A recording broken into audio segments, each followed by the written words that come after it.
As famed dungeon master Andrea Core once said, when goading her barbarian player into attacking, so go on, come on, make it reckless. Hey, welcome to Homebrew, the show where we avoid the crushing dullness of everyday life using our two favorite forms of escapism, alcohol and Dungeons and Dragons. You might notice something a little bit different about today's show. It's Double Trouble. We're joined by Orla and Duel. Hey, Orla, how's it going? Oh, no, she's muted. I was a little muted, but I'm back. I'm good. I'm good. It's been a while. We haven't seen each other since the world locked down, but hopefully you're okay. It's true. And I told you that I'd be really busy from March. I just didn't tell you what I was going to do. It's fair. Yeah. And we're also joined by Wes. Keen fans of the show will realize that at certain moments during our loose and rambling plot, both Wes and Orla's characters got bamfed away to who knows where. That's what this show's about. By Huck, the wall magic sorcerer. It was just a really handy way for me as a DM to be like, players aren't here for a while, or to pull the bandage off and saying goodbye to Orla as a guest. I didn't want to do it, so we just decided we'd be like, nah. You did make it difficult for me to leave without there being a magical reason, because we got there and it seemed like we were going to have this like nice pint and a goodbye, and then you're like, oh no, Hook's in awful pain and looks like he's dying, and I'm like, well, why would I get back on the boat at this? Like, that doesn't make any sense. So, it had to be anyway. Yeah, it had to be like some sort of teleportation nonsense. We often find with the show that my plans as a DM, i.e. the things I write down months ago, where it's like, when Hook gets tricked, trigger this thing, clash with the real world way you need to react mid-game. And boy, am I a stickler to the things I've written down on paper. So very, very true. Let's do a couple announcements before we jump into the adventure proper. If you are a fan of handcrafted dice trays, dice vaults, towers, if you like shiny, clicky-clacky dice, you can head over to Dakota Irish, which you should see on our overlay, and enter the promo code Homebrew10 to get 10% off your first order. If there is, I ordered some dice there the other day for, basically we like to just gift our guests a set of dice from Dakota Irish, and I ordered some there, and the code wasn't working for me. So if you have problems, get in touch with ourselves or Dakota, we'll sort it out. I'm sure it was just one of those things where it might just expire, and I know the main boss man is currently on holidays, so look, small shows, small to medium, small businesses, I guess, helping each other out and doing the best they can. So be patient with both of us as we get you those sweet orders. You also might have noticed that we did start a coffee account. If you enjoy this show and if we provide any level of escapism or entertainment, you could show your support by buying us something worth the price of a coffee. What we do, because we kind of only do this every 2 weeks as like a little thing, we actually just pull that all up and donate it to a charity we really believe in. And that charity is Maasai, the movement of asylum seekers in Ireland. For any international viewers or any Irish people potentially just avoiding the news for health reasons, Maasai aim to end direct provision. What's direct provision, you ask? I'll tell you, I say. Direct provision was a short-term solution to provide shelter for asylum seekers. But as with a lot of these things, it's been going on far too long, and it's run by for-profit companies. So there's like a vested interest outside of basic human needs to keep them going, and that is bad.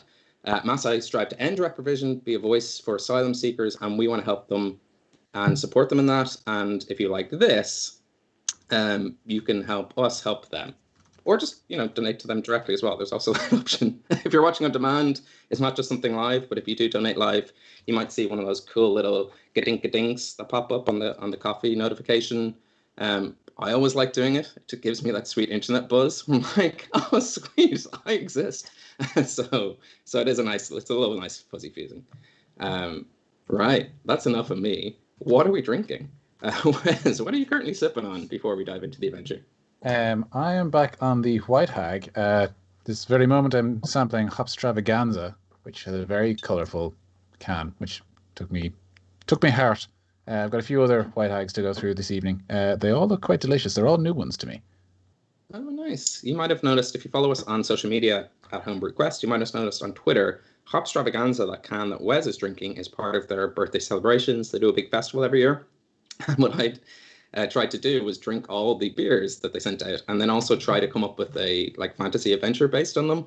So you'll see Nonsense Ramblings about 2 weeks ago on our Twitter page. That explains that, in case that's gives any guidance. But great beer company and wonderful celebration. And that beer, boy, if I remembered it, I'd tell you it was good. I'm almost certain it was tasty, but I was many cups deep. So. It's very enjoyable. I'm always wary of the percentages, especially after Gav in the last episode just wandering into the room of the other room where his girlfriend was, and just immediately said he was drunk. It was what, 9% beer, 10% beer he was drinking? Yeah, he went for the kind of heftier side. At some point, is that not just wine? Yeah, that's what I was thinking. But it was a small can. He seemed to enjoy it. Orla, what are you sipping? What do you bring to the table? I have an old favorite. You know, just your bog standard Orchard Thieves is what I've got, because I got myself at the beginning of lockdown a truly beautiful box of craft ciders from all over Ireland, and I really wanted to save a bottle to drink on. I did. I tried. I almost made it all the way, but I drank them all. When your only recreational activity is drinking, it's kind of fair that it didn't last. So, don't feel too bad. What I'm drinking is basically a nameless bottle that I picked up from a pub because I fell into that same trap of being like, there's delicious beers in my fridge, and I drank most of them. So what we're going to do is we're going to pretend that instead of this bottle of Orchard Thieves from the Spar, that this is a beautiful bottle of Johnny Fall Down from Kilhora Orchards, which I cannot currently purchase in this entire county and or province. You can't even get them in the... Yeah, we'll hunt it out. Leinster. Jesus. Nope. Can't find a supplier in Leinster. Jesus.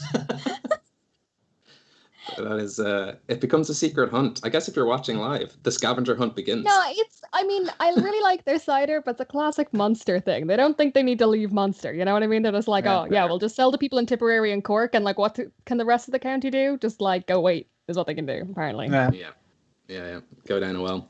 But Johnny Falldown, what a name. Like, I'm going to search it out just in general next time I'm anywhere. Just be like, where is this cider? I need it for the show. It's pretty great. And they do they do 2 different types. There's like a lighter one and a darker one. They're both really good. Nice. I'm drinking nameless hooch from a bottle. Which explains this intro so far. But I do have beers at the table. I have Dark Arts by Trouble Brewing, both lovely names to play with. I do have another White Hag. Big fans of White Hag on the show because their names are delightfully on topic. Bian Gulbin. It's an Irish sour named after Ben Bulbin, or Bian Gulbin, I guess. And then also I was showing it to both Orla and Wes before the show. Hickey the Rake. Which is, what a name. That's by Willem over in the UK. So I like how we've moved past you enjoying the flavour of these beers. It's all down to how good is the name. The name. I'm not judging. I'm getting there. The other one that I can get in Leinster that I did also, I'm going to bring it, if I ever play with you guys again, this is the next one, right? And it's High Bank Medieval Cider. And it has a picture of like a woman with a sword and a big bridge. It's very dramatic. Ooh. Yeah. I like this. I prefer my low evils and my high evils, but my medievals, I could be swayed. If it's the first time watching the show, which I guess it could be for a lot of people, what we do is we play a game of Dungeons and Dragons, but we also, why were we talking about booze? Well, we sort of help inspire the story by the beers we drink at the table. So the guys might come across a character called Johnny Falldown. There might be a few white hags that pounce on them from the distance. Maybe there's a festival called the Hopstravaganza happening, or indeed it could just be nameless swill from our local and friendly pub, the Tap House. I say swill, it's actually a really nice beer. I just don't have a label for it. I have no idea what it is. And I'm not a good beer taster, so I can't even tell you what style it is. It's just beer. Before we dive into the show, because it's been a long one, hey, we had some catching up to do. I want to say a huge thank you to our tech team. Our technomancers behind the stream are Paul and Angus. Angus actually hasn't been with us for a while because he normally does the sound, and we just haven't figured it out. How long have we been in lockdown? Too long. Could you have sorted your shit? Yes, we could have. We didn't. But Paul is here. Paul is behind the camera. You probably see him on screen sometime around now. He is our oracle behind the screens, and he's keeping the show running. Why, you ask? We ask it too. Now, without further ado, grab yourself a drink, pull up a chair, as we dive into a world where anything is possible, but not always probable. Welcome back to the realm of Hibernia. And imagine, if you will, a knotted, twisted, wooden throne growing from the ground in the center of a long chamber, lit by flickering braziers. And upon this throne sits a king, Lou Lavada, one of the first high kings of this land.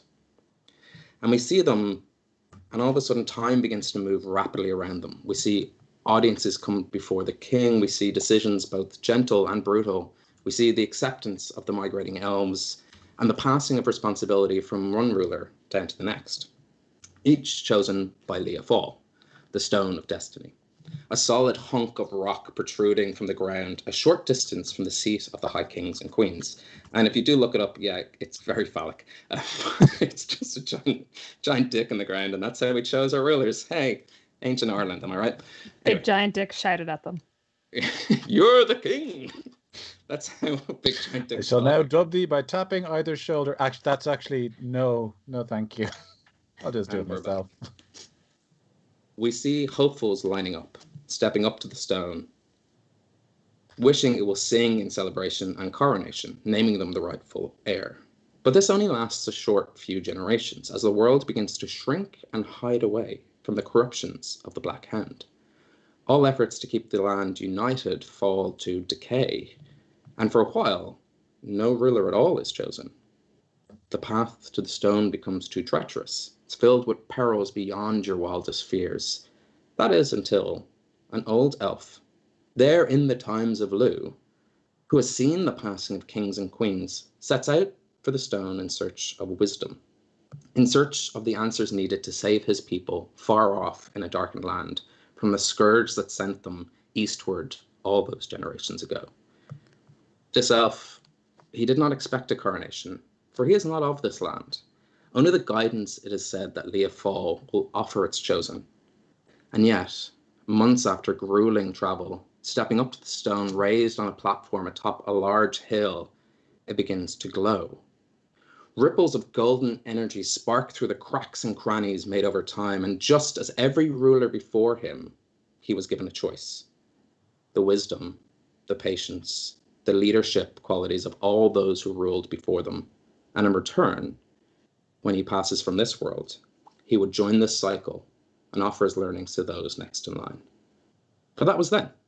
And this is now, where we find ourselves nowhere, out of place and out of time, some moments away from a happenstance meeting between two very sexy adventurers.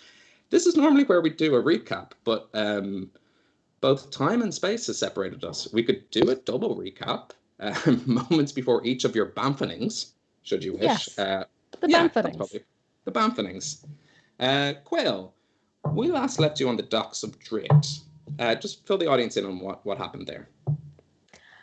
So I had met a group of unusual and kind of loud folks. And I had, because they had helped out people who had helped me, Caoil has a particular kind of honor code.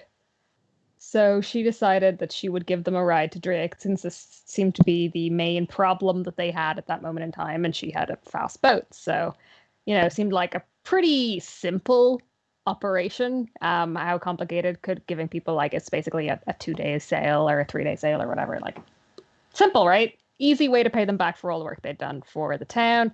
Nope. There was a marrow. I snogged like a siren, basically. Then there was we just murdered like so many pirates. Like, we just straight up snuck up on them on the middle of the night. Like, we swam onto their boat and we murdered them, and then we burnt their boat, and then we joined a different pirate boat, and like everyone was telling very unplausible lies. So then Quail, who was kind of a little bit in love with the captain, just told her the truth, and so then Quail was her favorite. Or at least that's Quail's memory of how that happened. Accurate. Arlington may have a different version of events, and then so then they were in a fighting pit. There was a fighting pit, and then they were offered the opportunity to leave. So, and then Quail was going to drop the others off in Dricht and go back to rejoin this pirate troop, because it was actually all a bit complicated, and some of the pirates were actually kind of fighting a just cause that Quail kind of understood. But when they got there, instead of going for their quiet, goodbye for now pints, Hook had a nervous breakdown in the middle of the street, and you sort of had a as Chad is saying, the hookening happened, which an involuntary Irish goodbye was foisted upon you as you were turned into leaves and glitter and smoke and the sort of fayish wrappings of delight, and then you disappeared away, like a certain movie franchise where loads of people go. And Arlington, is this unsimilar, very similar? How similar is this to, I guess just pick us up where Quail left off. We can fly through it, because this is covering, I guess, episodes As in catch up 13 the whole campaign to now? between then and now. Yeah, at least the exciting bits. Though the chase of the hound is a couple of fan favorites. I'll do the abridged version. We found out Hook has ghosts in his blood, so we had to go find a haunted tree to save him. Went there, found Shadow Hook there, shrank down to the size of very small things, and I got there first because I'm the strongest and the fastest, ready to square off against Shadow Hook, and then Hook, the most powerful creature in existence, accidentally sneezed and removed me from reality. That's more or less where. Oh, I died before that. He blew me up with a fireball. He might be a god. Which is handy, because if you're caught last episode, they are, they have come face to face with an archfey. You might need that sort of raw firepower and channel it towards one singular cause.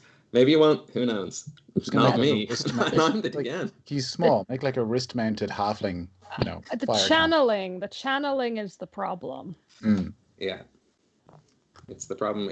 We need roads. We need an arcane organization called the EU to come in and focus our directions with an injection of reasonability. Yeah. Anyway, that pretty much. If we missed anything, you let us know. I think that's pretty comprehensive as a catch up. So we'll dive straight in between, but that's the gist. You bet the Sky Tigers, but that's a tale for another day. And so we pick up. Arlington, you're lying down. You're alone. You instinctively raise your hand to block the glare of the sun. There's no light. You realize you're bobbing. You're floating in water. And this realization becomes quite urgent as you feel yourself tilting, and that light is blocked out by a large wave cresting over you. Okay. Is the water cold? Does it feel like seawater or anything? It does feel like seawater. Yeah. Definitely saltier than a freshwater. Okay. It's not too cold. It's not too. You feel like you've been here a while. Okay. So it feels like a wave is blocking out the. Can I see how high it's cresting over? Like, does it look like I'm about to get smushed? If you do nothing, quite possibly. Okay. You've kind of a mere reaction almost to sort of set about the series of dominoes of fates ahead of you. Cool.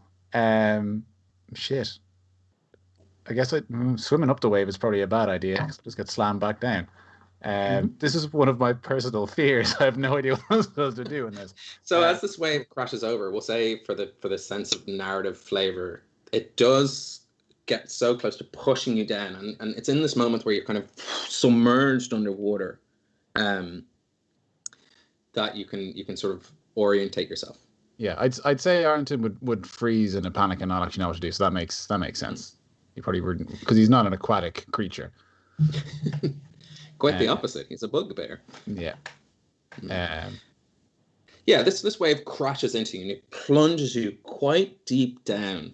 And for the audience's sake, we see Arlington, and Arlington is quite a large bugbear, long-limbed, but for a visual, it's just this tiny little shape deep in this sort of empty vacuum. And you can see the shimmering of the surface above, but it's kind of where your sense of direction is coming in.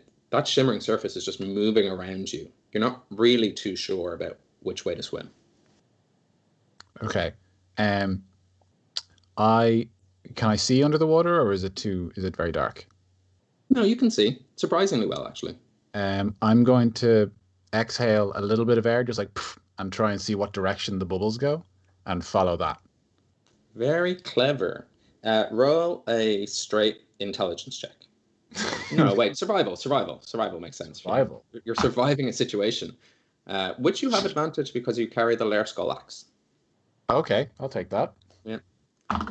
I don't think you've been using that, but it's been there. For what does it give me advantage on? Wait. Survival checks, as in basically knowing the direction and kind of making sure that you're always on a safe and steady path. Have I not been using that? I feel like I should have been.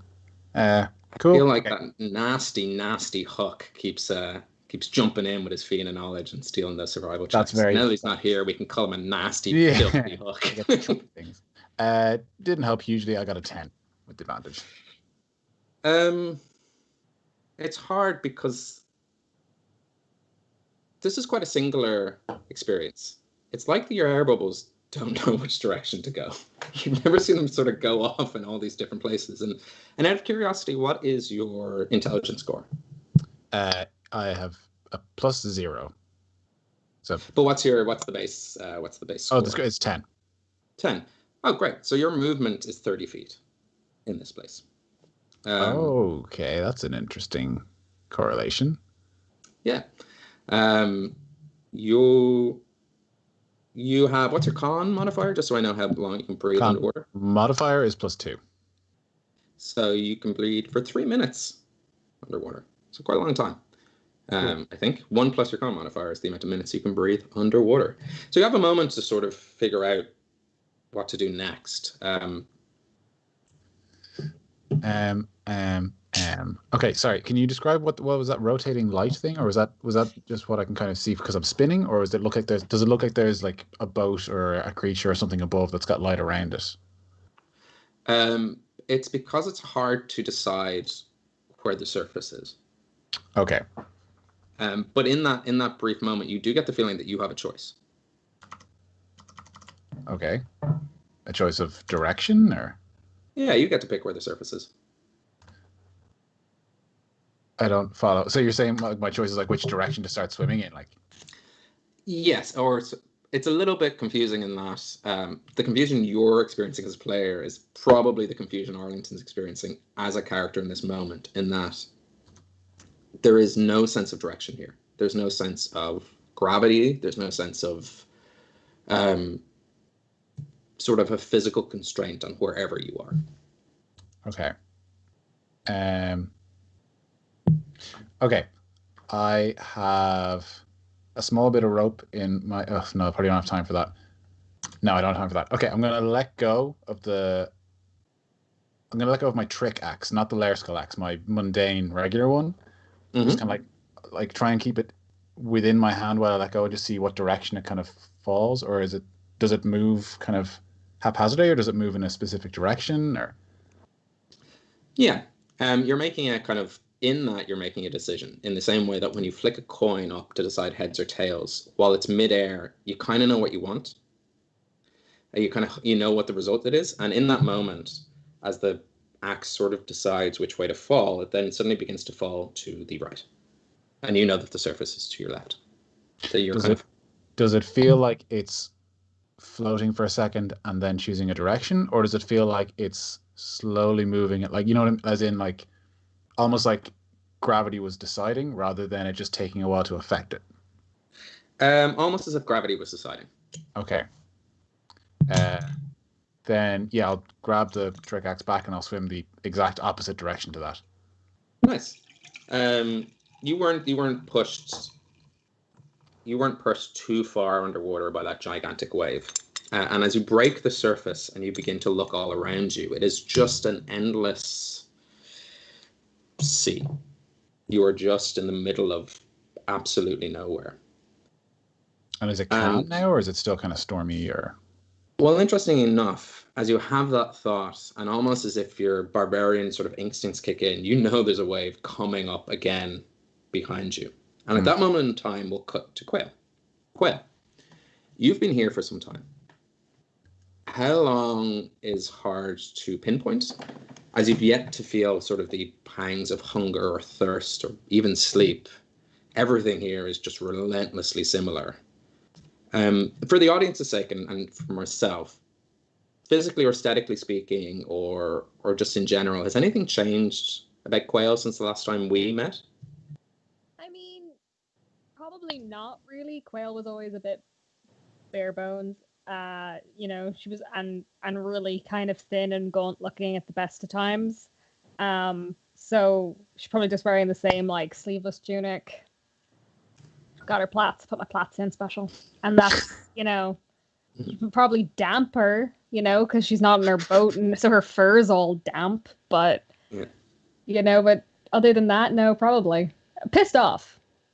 But trying to like deal with it like stoically, but is pissed off. So to the eagle-eyed, brows slightly more furrowed than normal, but everything else is fairly similar. Yep. You were standing on a sort of floating rock, and around you see the endless crashing, folding sea. As you made your way around this place and sort of got your bearings, at times we've been surrounded by sort of floating hills and mounds that seem to twist and turn on an individual axis. You've come across long stretches of thick green fields, some odd structures bobbing on the sea itself, like a giant sleeping amongst the rocks. And ever since arriving, your fishing rod has hummed, sort of reverberated slightly.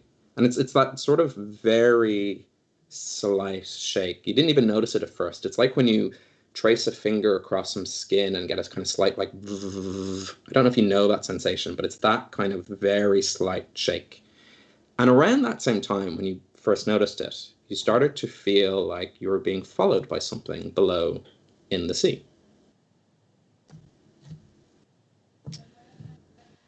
So the first thing Caoil will do is pretend that she can't see anything, pretend that she doesn't notice anything is her go-to position for most scenarios where she thinks she's being watched, where she thinks she's being followed. But, she's pretty perceptive. So she wants to get to a position where she can kind of see, where she can kind of like more easily look around while pretending she's not looking around. So she'd want to get somewhere like one of those rocks, like one of those, fields, and be doing something casual, be pretending to stretch, pretending to dry off, pretending to like whatever, but trying to get a sense of who's following her, like changing directions suddenly or whatever, just trying to get a sense of what might be following her. Absolutely. Make two rolls. One, like a perception check, just to get a general kind of lay of the land, and specifically this thing, and then a stealth to see how sort of, actually not even a stealth, a performance, I guess, because you're kind of doing that like. Yeah, ooh. Well, I mean, could it be stealth? It can be stealth. Yeah, it can be stealth. Yeah. Performance is all about subtlety and nuance. So the perception is 17. Nice. And the stealth, oof, not great. 9. Yikes. You get the feeling as you sort of, there's been times, and time has passed, and like, but there's been moments when you're trying to clock this thing that you're like, it hasn't seen me. And then there's moments where you're like, it's like when someone kind of scans their eyes through a crowd, locks eyes with yours, and then moves on, and you're like, did they see me? You don't know if they've clocked you. But as you gaze down upon it, it's not. It would be unfair to say it's an intelligent creature, but it's not a humanoid. It's not. It's definitely something. It's a creature or beast or some sort of element of this place that seems to be. It never approaches you, but just seems to be keenly interested. I mean, and does it remind me of a sea creature that I would know? Like, is it like a whale or like a seal or something? Make a nature check. Okie dokie. If it's a seal, this is about to get super cute. This is going to be super bad. It's an 8. Nature could it be? I mean, if it was survival, it would be a 12, but it's a 8 if it's nature. It is nature. For any budding DMs like myself out here, my notes say checks. Roll some dice. Do some checks. So that's what we're doing here. We're having some fun with dice. It is hard to. You feel like there's definitely something familiar about it, but it's out of place. As in, like, I know this thing, but like in the middle of a sea, that doesn't make sense. And it's sort of moving with. It's a dog. It's moving with the waves. So at times you're not sure if you're following it or if you're following a wave, or its movement is very wave-like. The thing it reminds you most of is like a dolphin. Yeah. But it looks nothing like a dolphin. Right. It just moves like one. It starts circling around your little rock, the last place, because you've kind of hopped around and you've kind of kept moving, and just to see if you can get your bearings and figure out the logic of this world. And you've noticed at times that you can make, even beyond your trained and honed abilities, you can make unbelievable leaps from these islands, as if just thinking about somewhere will kind of glide you to that place. And it's one day when you're kind of sitting there, kind of contemplating or scowling, that this creature seems to be sort of just circling you, and you hear distinctly a whinny. Like a very obvious, like, whoosh. So, I mean, it's been following me for what feels like a really, really long time, and it hasn't tried to hurt me. No. So, Caoil thinks it's probably not a predator because she's been alone. You know, like, if it was a predator, it would have made a move by now. Like, maybe it was waiting for her to sleep, but it's clear that nobody sleeps here, so, you know. So she's gonna kind of wait. If she's on the rock, she's gonna wait for it to, like, be on the back of the rock and then, like, lower herself really quietly into the water and try and, like, meet it head on. Yeah. Yeah, you make your way down, and are you submerging yourself, or are you just kind of staying on top of the water? Where do you want to be? It depends how deep I saw it. You know, so, like, I mean, I would just go, like, you know, up to my chin if I think that would mean I could still see it. But if I think it's really, really deep, then I would go all the way under. It depends. It sort of moves in this way that, like, with the waves, it kind of leaps over the water and then back under and leaps over again. And as you kind of lower yourself down, and it's sort of like a wave moving around, you feel like you could either stay on top and it will leap almost into you, or you could, like, pip it at the post and then, like, submerge down and kind of confront it face on. No, I'll wait for it to crash into me. Cool. Out of the water, as the kind of foam of the start of a wave begins to bubble and then it kind of builds up, you start to see the very distinct sign of what is a horse, pure white, almost translucent at times. It's the color of the crest of a wave, that kind of lovely pure white mixed in with that kind of grayish blue. And it's seemingly capable or culpable of galloping across the sea. And it leaps out, and you almost get it by surprise that it starts, but it is unable to course correct as it is coming head first, horse second, towards you. I want to shenanigans this a little. Mm-hmm. So what I would like to do is, as it's going to pretty much crash into me, like I can see it coming for me and it's clearly too close for it to slow down, I want to kind of dodge and put my arm out and, like, Legolas swing onto its back. Ooh. Absolutely. I've always wondered about this because on the one hand, it's definitely a dexterity based maneuver. On the other hand, like, the phrase animal handling could not be more apt to this exact thing. No, if I was trying, I think I would have to make one next after I'm on the horse. But I think to get on the horse. Buckaroo. Gotcha. Yeah, see if you can stay on there. Yeah, so I would agree. Yeah, okay. Yeah, acrobatics for sure. And then we'll see if it, we'll do a little mini game where you have to move your controller sticks and the way the horse moves, because that's horses, am I right? Yeah, there hasn't been enough hammering X in this campaign yet. Okay, so that's only a 12. I was really hoping for better. I've got a +7. I really thought it was going to be better. I mean, it's perfect for me. Only a 12. You try to grab a hold of this as if it's a normal organic material plane horse, and something about its water translucent thing, you just like burst right through it, and you kind of like, you disperse the horse. Oh my god, I've killed the horse. Caoil is honestly devastated. And as you kind of splash down under the water, you sort of try to adjust yourself, and you see in front of you this horse forming, trying to put itself back together, and it is like bucking like a horse startled, because one, it did not expect to see you there, despite being fascinated with you for some time, and then two, it's just got, you know, it got its own version of bamfed. You didn't bamf that horse. Okay, so now she's just trying to calm it down, like. You know. And here's that good old fabled animal handling. I will say you have this with advantage because the horse is somewhat already in good spirits, or was. The longer term relationship you have with this horse, despite the recent social faux pas. Oh, thank Christ. Finally a good roll. Okay, so that is 23. Yeah. You approach the horse very calmly. You're kind of going through the lessons in your own head, because both for myself and the audience, Caoil's experience is endless on the sea, but when it comes to land and farming and horse animals and domesticating, where do you think this instinct to calm the horse comes from? Probably from more like from wild horses or wild animals. So probably like before she was a fisherman, before she dealt with McKellar, she lived in the wild. So she was probably used to like boar and deer and maybe some wild horses. So like she would have dealt with wild animals before. And she's good with wild animals. Like animals understand her when she talks. She knows this. She doesn't, but she just sort of like is used to calming them down. She figures this horse can't be so different.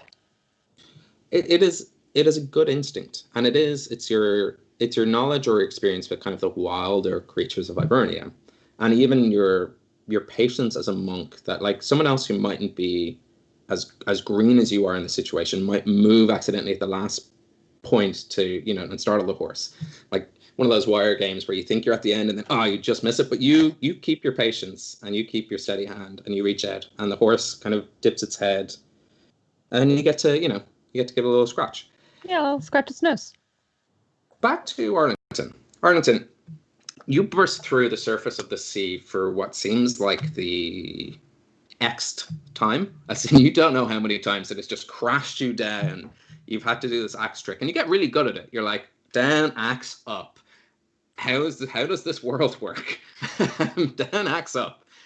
It's like you're grinding at this one part of a game where you're like, you're really good at it now, but it's not any more infuriating. So Caoil's over on some island playing Detroit Become Human, and I'm stuck playing Dark Souls in the middle of the ocean doing the same thing over and over again. But this time, as you come back up and you've tried to second guess the wave, it's like every time you come up, you're like, came from behind last time. Gotta outsmart the sea. This wave. And the sea is just like, you get the feeling it's playing a game it never tires of. Drown the people. That's the sea's favorite game. But this time you hear the distinct galloping sounds of a horse galloping instead of a wave. And Caoil, as you carve your way across the sea, and you started to follow the gentle hum of your fishing rod towards what is a large earthy mound floating in the sky, you see something bobbing in the water ahead. There's no check needed for what this is. Okay, but I'd steer my new friend towards it. I've been trying to talk to them. Do they ever talk back? Only because this is a real horse, and by real I mean a real fake horse. I don't believe this horse can talk. Okay. I speak Elvish anyone- and Giant, if that helps. I mean, Is it I a mean, very it big horse does. that might Is also... it a really big horse? it's a giant elven horse. How did you know? No, this is Ainvar. This is Ainvar, Manach MacLear's horse, capable of galloping across the sea. Anyone who knows Irish mythology would know Ainvar from anywhere. Used in such things as Frozen 2 and the Guinness ads. So classic. Maybe it was Guinness. Maybe it was I never thought to ask what color the sea is. Are we in a sea of Guinness? It's creamy on top and pure stout down the bottom. A pint of sea is your only man. No, it's a regular coloured Irish sea. I presume not all seas are the same colour around the world, but ours are kind of like this sometimes perfect, lovely, bright greeny blue, other times real murky grey, and then a lot of them just kind of white. We have a very not sparkly sea. I don't know why actually. It's just murky. It's a murky sea. Sometimes. It's a high sediment content. To our That would be it. You brought this question to the right person, actually, in hindsight. The internet. No, I mean, hold on. But yeah, you Also the weather. It's Ainvar. Ainvar, the horse. Everyone knows Ainvar. Yeah, well, okay, but then the horse can understand Quail, even if Quail can't understand the horse. Yes, because you, as a Firbolg... I can talk to animals, but they can't necessarily talk to me. That sounds like such a curse of a racial trait. Yeah, so it's basically I can say to them, like, I'm not going to hurt you, but it doesn't mean I can magically make an animal be able to talk. Okay. It just means if I'm talking, animals understand. Yeah. I'm basically a Disney princess. If you could give, like, non-verbal communication, but if there's anything you could learn in a Disney sense, like as your animal companion, like what sort of communication have you like there's times where you're just sitting on islands together, just like chilling, like what little games has Quail and Ainvar come up together with? Definitely like who can jump to the next island best, but also like he'll swim around really fast and Quail will try and jump on his back, and like if she gets on his back she wins, and if she falls in the water he wins. Very clever. That thing that you failed at before, suddenly there's a plot reason why you're really good at it now. And you are really good at it. Yeah, you have. Hey, you tell me, you're like, you've been winning more often than you've been losing recently. Yeah, it is still, like, definitely it's improved. The whole being trapped in an endless sea of nothingness thing, still, it's starting to wear a little thin, even with company. Fair. And thankfully, be it Driftwood or your old friend Arlington, something's in your way. Can I see Quail cresting over the crashing waves? Yeah, it is bizarre. Like after what seems like seconds and months of being drowned, this is the oddest sight. Imaginable. Preempting. Actually, sorry. That's unfair in Arlington. Arlington, roll a, I guess, an intelligence saving throw. Maybe not an Arcana. I mean, or an I know you're Arcana, trying to be more fair, but making me roll an intelligence saving throw is actually not fair. I didn't make it cheap. Oh, except I got a crit. Natural 20. Nice. You figured out that thinking is how you move here, and it is. So you've kind of just been like, okay. I just at that moment, you're like thinking, I've been using my brawn, and when really my lesson is my brain, and it's pretty satisfying actually, because as Arlington and your kind of ragey second personality, this is one of those moments where you're like, oh, I like being smart, and the audience doesn't need to know how long it took you to come to this conclusion because you like being smart. I think it took an embarrassingly long time, but you critted, and you're like. That's it. Yeah, I think it was like a lightning bolt eureka moment. But I think it took a while for Arlington to come to that realization because he's never had to. I don't think he's ever solved a problem with his brain before. Fair. Not that he's unintelligent, just it's so effective smashing shit that he's never had to.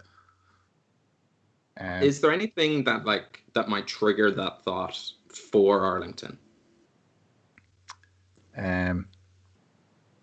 Like it's a tasty crit, so we can kind of delve into a learning moment when I used to be drowned as bullying.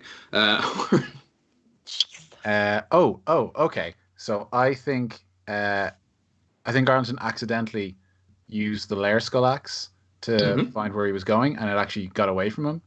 And he thought, he was thinking, shit, I can't let that get away from me. And then it propelled him forward towards the axe. And he felt the propulsion of moving. Like, he thought that he wanted to be towards that axe, and that's what moved him. I think that's what made him click. Like, losing his weapon in this foreign land is what was like, no, that can't happen. And can't use force to get it. Yeah, that is a lovely... That's actually a lovely moment where it's like the wave kind of pushes you down, and all this kind of habit of dropping an axe and using it to decide where to go. There's one time at a pure muscle memory, it's the layer skull axe, and it sinks quicker than you'd want it to, because it knows all directions at all times. It's a thinking sentient axe that doesn't talk to you, and then you just fly through it. And I guess like Princess Leia towards a spaceship, you just like glide towards this axe. And that is your moment of realization. And it's at this exact moment in time where you crash over, and instead of a wave, like you've solved the puzzle, a horse appears. Like I was waiting for you to level up this plane of existence to give you the next seed of plot. Nice. So can I like stay on top of the water by thinking about it, or how does that work? Yeah, absolutely. You can essentially fly at a regular speed. I'm going to stay like standing on the water as if it's a surface, so even though it's moving around, I'm like steady. Yeah. And so you two come to your happenstance meeting. Like, Caoil is so relieved. She's just like, but I mean, still, like, it's really hard to like tell emotions on Caoil's face, but she's just like, Arlington, excellent. Yes, I Control yourself, woman. You're delirious. Sorry, it's been a very long, I think, time. It felt like it. I'm glad you're here. I was worried you wouldn't be able to find me because I don't know where here is. Where are the others? I'm a little confused about that myself. I was in a tree and there was a shadow and then so much drowning. Where do you know where this is? They might be nearby, but I'm very confused. Did you know you can move by thinking here? You think and it happens. Caoil lies and says yes. Because Caoil also has an intelligence of 10. It was inherent, and like, you know, when you just know, like, you don't question it, you're just like, oh yeah. Did you intentionally put us in a plane of existence with the two stupidest characters in the whole campaign? I would like to honestly say very wise. Yes. So I didn't know Caoil's intelligence. I didn't know Caoil's intelligence score, but I just knew that in 5th edition intelligence is a dumb stat. Yeah. So like no matter who we put in here, really, it's just wizards and wannabe wizards. Yeah, basically. Fucking nerds. Or rogues. Sometimes rogues have high int for like investigation. Yeah, that's true. We're fucking Cobra Kai over here. Yeah, like I've got a +4 to wisdom. So I think in that sense, how I'm flavoring it is that she was kind of doing it, but didn't really question it or think about it. So it was Caoil is fully aware of how much she doesn't know. Oh yeah, but like didn't think about it at all. And then you were like, thought moves stuff, and Caoil's like, yes, it does. Somehow I knew this, but I didn't know this. Mm-hmm. Well, I know this now. Example. You're a living example of that meme of like, how old were you when you realized this? I was today old. Like you just sort of always knew it, and you're like, oh yeah. Like the word W is 2 U's. W. Blew my mind. As a person with that letter in their name, I did figure that out quite early. Yeah. But they look like these. Yeah, it was through French class that I learned to W. And I was like, W? But V is V. Double. It wasn't even in English. That's why this show goes off the rails so much, because although I write as a living, I can't speak. I'm probably undiagnosed with something. Who knows? French. Yeah, I'm undiagnosed French. He's just French. Oh, oui, bon. Okay, so are there any... Okay. What have you... You've been here a while then? What is this place? Where are we? Is it just water? There's so much water. No, there are some rocks. I can show you, but well, you're the one who hasn't been in the endless sea of nothingness and grey, so you tell me how long it's been. Well, only about 10 minutes, or maybe 2 weeks. It's been... I'm not... 10 minutes not... or 2 weeks since I disappeared?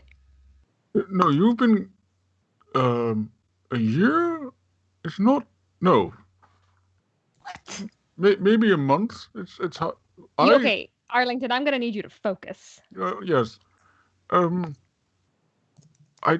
don't know. We got to Driacht.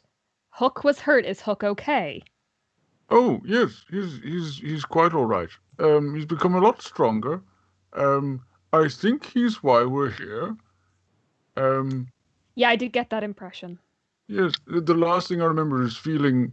He's hit me with a couple of spells, and they've started to feel familiar, and I think that's sort of what sent me here. I don't think it was intentional, but he is effectively a nuclear warhead with hairy feet. So well, I kind of thought that about him anyway. Well, you're more perceptive and wise than I am, I suppose. So, I'm not entirely sure where we go from here. What have you been doing this whole time? How have you been surviving? I just want to do a stand up on the horse like I'm a circus performer and do a sick flip. And that's it. And I'm just like, pretty much that. Well, it's very roll a acrobatics. There's only 2 results here. Exactly that or crit fail. So like, how sick is this flip? It's a 16. It's a sick flip. It is so sick. Like somewhere in the distance is like yeah, just like a full hand foot spring back onto her feet, still standing on the horse. More than 50% of our guests spend half the episode backflipping, and I'm okay with that. Yep. Yeah, it's a neat little look, in a world where your imagination is your limit, why not backflip? That's the thing. It's the most unachievable goal. I'll never backflip. It's like I'm also taller than Wes in this game. Yeah. Because Caoil is canonically a few inches taller than Arlington. Yeah. That's all I really need. I'm going to pop this. It might cause problems. Who knows? It has in the past. So just bear with me. Hold on. There are so many levels because I can't see what you're holding. It's that. It was nothing at all.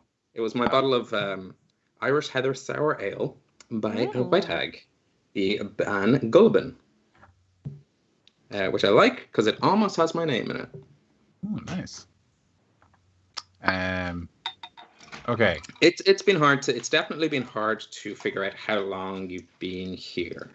But how long were you there before you got here? Like when I disappeared on the dock to when you were in the tree? It was gone for about a couple of weeks, maybe. Thereabouts. I think it was about a couple of weeks to a month between when we left Caoil and... No, not even that long. I don't think we weren't in Drake for that. No, you went to a library. You went to a FINA headquarters. We were set off for... It's been 4 days. I thought we were traveling for like a week, no? No, day and a half. You got horses for this exact right. Yes. reason. Exactly. Yeah. It was so close because you were meant. You went from a year to a week. No, the year thing was being confused by the wibbly wobbly time. Yeah. No, it's been about 4 days, and you know this specifically, Arlington, because in 2 days' time you've got a meeting you cannot miss with the captain of the Atlantean, son of the sea, Fresh Prince of Kildare. I'm going to specifically not remind Caoil about that. Your competition. You're taller than me. I know she likes that. I don't think I ever knew about that meeting, did I? Oh yeah, because I was meant to go back. You're there. Was meant to...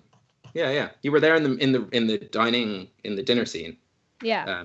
When it was like, meet me in a week. Find out all you need to know about Rua. Yeah. That was then. I've noticed there's something different about you. The backflipping is very impressive. I think Thank you. You've put on a little bit of muscle in the meantime. It's the quads, I think. There's a lot of power there. It's very impressive. Thank you. You're also standing on what seems to be some sort of mythical horse. How did this? It's very. Oh yeah, sorry. This is. Well, I don't. He can understand me. I can't understand him. So I've just been calling him horse. Okay. And it seems intelligent. Yes, no. He knows things. He understands what I'm saying, and I sort of would you know what I'm? Could you gesture to him so that he knows that you know what I'm saying? The horse looks at you, Arlington, and goes. sails you up the river, I guess. Give me a "who's this guy" expression. Never met her in he speaks in Who's perfect, this eloquent clown? English. I never met her in my life. Yeah. This whole time he could speak. No, the horse gives you kind of like as much as a horsey nod can be. Well, I have an idea then. I feel like this horse might be able to answer some of our questions because we both seem fairly in the dark and out to sea, so to speak. If you can give me a small amount of time, I can prepare a sort of ritual to communicate with him. Do you want to go to the field or do you want to stand on the water? I'm kind of enjoying standing on the water, but we can go to the field. I don't mind. I mean, we can do either. Let's go to the field. I haven't seen any creatures in this water, but I can't say for certain that there's nothing here that's going to gobble me up. So I guess we go to one of the weird floating fields. Yeah, you make your way up. You both sort of just float up to this odd spinning axis rock, and again in that same way where you're kind of like, you weren't looking for a floating island, you were looking for a field, but as soon as you touch down, it's like, the field, easy. Cool. Almost as if like with the sea behind you as you do a kind of full 360. It's just nothing but field. As if the screen is just slightly loading behind you the entire time. And yeah, you're in a really nice wildflower field.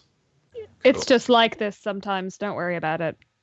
So, I mean, I've sort of stopped asking questions, to be honest with you. This is a very strange place. Yes. I'm going to kneel down and start, so I can cast Speak with Animals, but it has to be a ritual, so I'm going to spend an hour doing that.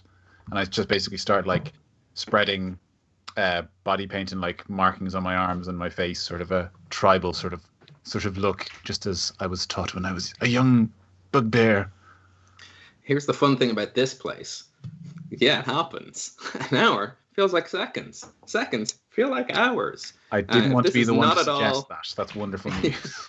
Yeah, pretty much. If this is off book for anyone who knows where we are, show's called Homebrew. Suck it. And this is my version of this place.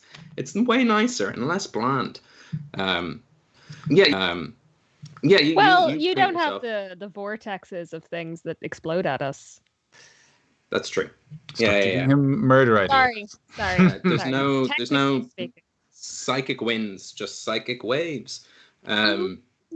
So Arlington, I like what you're doing. The really cool sort of like paint. My brain instantly went that you were just doing an animal face mask. But that is like the Muppets Baby version of our show. Like a tiger, like pretending mascot. To speak to tiger, you have to paint your face like a tiger. To speak to horse, you just paint your face like a horse. No, I'm version. Not that we have any sort of fan art ever, but like yours is way better than just painting yourself like a horse. I vote paint like a horse. I'm fine with the idea that like in Arlington's mind, he looks like fucking Last of the Mohicans, God of War style badass, and then like he just pulls back and he's just got like a cat face or like a kitty with like whiskers or something. Hey, I'll tell you what, audience, you decide. Your imagination is as much a player here as ours is. So whatever you want Arlington to look like, that's what he looks like. But yeah, you complete the ritual, and having not thought I'd need a voice for a horse, let's do this.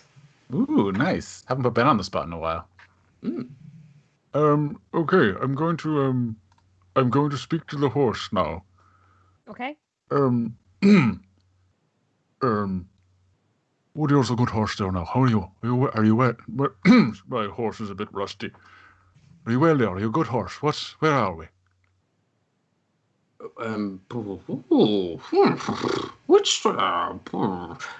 Which question do you want me to? That's not a horse. Which question do you want to? Little Yoda. It's a cartoon horse.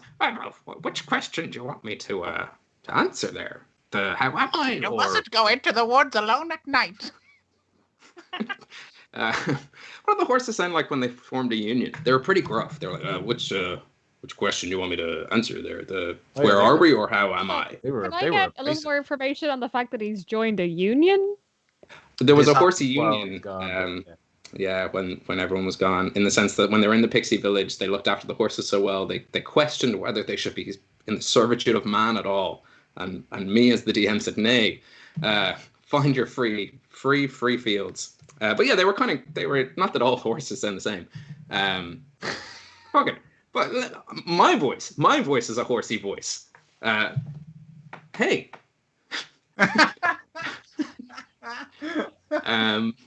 Hey, which one do you want me to answer? The where are we, or the? We were sent here from what seems to be a different plane of existence. I was wondering if you had any. I was wondering that myself, because you don't have the, you usually have you guys usually have tails when you come here, but you don't.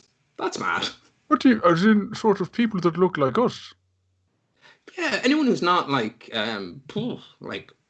spiritual, like just and the horse kind of puts out a hoof and just like prods you a little bit. You got a bit of meat on you there. He says that normally people that are like us come here with tails and they're not spiritual. Do you know anything about spirits? No. Me? Quail? No. Could you tell her actually? My name's Ainvar, not horse. He says his name is Horse. You were right to say that. I did not say it. I did not. This is bullshit. I'm just having a small bit of fun with you there. His name is Ainvar. Oh, good. Yeah, no, I didn't think his name was Horse. I just thought it was presumptuous to name someone who probably already had a name. Does the name Ainvar ring any bells for you? Have you ever heard that name before? Yeah, make a history check with advantage, because a very pertinent member of your backstory would have told you stories like this as you sipped tea and hung out in their hut. Nice. May I also roll a history check? Sure. I rolled a 2, so I'm gonna... It's 12 for me. 12. Because while it's in my backstory, I have a -1 modifier. So I wasn't listening to those stories. Your mind goes back to a little fire pit in a hut, and you're sitting down with Tyke McGuinness, and he goes, "Now tonight, the story of Ainvar and Manama McLear." Womp, womp, womp, womp, womp, womp, womp, womp, womp. And you just fade away, and you're like, I really should listen to these more. Wait, I thought your intelligence was 10. How do you have a -1? That's true, actually. Oh, sorry, I misread. I read in... Oh, how do I have a -1? Maybe you know what didn't it is. change it. I know what happened. I filled it out wrong, but still, it was a 13. 13, so you're up 1. Yeah, it's probably not much better. A little bit of details. Some details come in around how you're not kind of sure about why Manana McLear, the god of nature, has a horse that can gallop over the waves. And yet, in all the stories about Manannán, he's never riding the horse. It's always like someone else is riding his horse. Like, he just rents this horse out to heroes. Like, you're not really sure why, but you know that this horse is a gift from the gods. Okay. And as the old saying goes, don't look a gift horse. Oh, get off the stream. Stop. I will find you and I will kill you.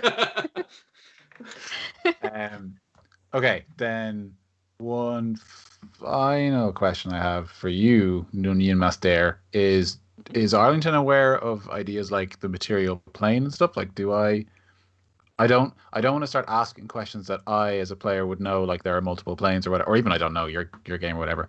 But I don't want to start asking, like, how do we get back to the material plane if this is the first time I've understood that different planes exist, you know? You've been you were in the Feywild. Yeah, you were in the Feywild. Oh, that's true. Yeah. You know that there is an idea of planes and different universes, and when you were kind of taken under the wing of Tyke McGuinness, Tyke would have kind of told you a little bit about the ways of the world. So you don't know how many planes there are. You don't really know what they look like, but you just do know that there are other places in this world where very powerful people go. And actually, you feel pretty proud of yourself for being here. You're like, only legends get to go here. Right. Like, boring stories, material plane, legendary stories, not the material plane. Just a fucking legend, man. Just a legend, man. You're like, I made it here? They're never going to believe this. But I'd know that home is the material plane anyway. Yes. And you would know, roll just a quick religion or history. Your choice. They're probably both bad. They are both the same. That's a 5. Yeah, you're not putting together the pieces of like Ainvar, Mana McLear's horse, different plane of existence, bamped away by Huck. It's like it doesn't make sense to you yet. Cool. I'm just gonna keep talking to Ainvar. Do you know how to get to the prime material plane? Now, I don't. But funny thing, my mate might. I presume that's why you're here. You're here to chat to the gods. If they can help us get home, we'd be surely happy to meet What's he them. saying? Who can help us get home? Someone might be able to help us get home. He hasn't given me a name yet, but he knows someone. We might be able to get home. What do you mean? I haven't given you... Actually, interesting enough, Speak with Animal. Is Speak with Animal one of those things like tongues where no matter what you say, it kind of flexes languages? Or... I gained the ability to comprehend and verbally communicate with beasts for the duration. I assumed it was like I'm talking in horse to him, but I'd leave that open Fair. to yourself how that's spelled. No, I think that's fair because otherwise. Well, he'll understand what I'm saying either way because he understands. Oh no, that's just a Fearbog thing. Never mind. Just me. Yeah. No, you're right. I think you're speaking horse, which is much like your normal voice, but just there's something in your throat. Yeah. And yeah, so Ainvar didn't pick up any of that. Carry on. Yeah, so we'd love to meet your friend. I don't know if if he takes audiences, but my friend's been here for some time, and I need to get home. My friends are in trouble. The general demeanor of Ainvar has changed, as if like he's just gotten very, like there's an elephant in the room that he can't ignore, and he walks around and he prods a hoof to your shield, and he goes, "What's that? What's that in your shield? What's that right there in your shield? The swirly symbols. It's the symbol of Mana McLear. Like, come on." It's mostly troll blood, but I've been meaning to clean it. I've been on the road for some time. I didn't mean to scuff it. It's just, So you're telling me you're not the champion of Mana McLear, but yet you have his sword and you have his, and you look. Where's his sword? You have the shield and you... Oh, I'm not... Where's the sword? Well, I have this axe, if that's of any... I sort of have... It comes in a set. There's a shield and a sword. Oh, well, sort of... Well, you see, there was a reason. There were two champions chosen to represent Man and McLear.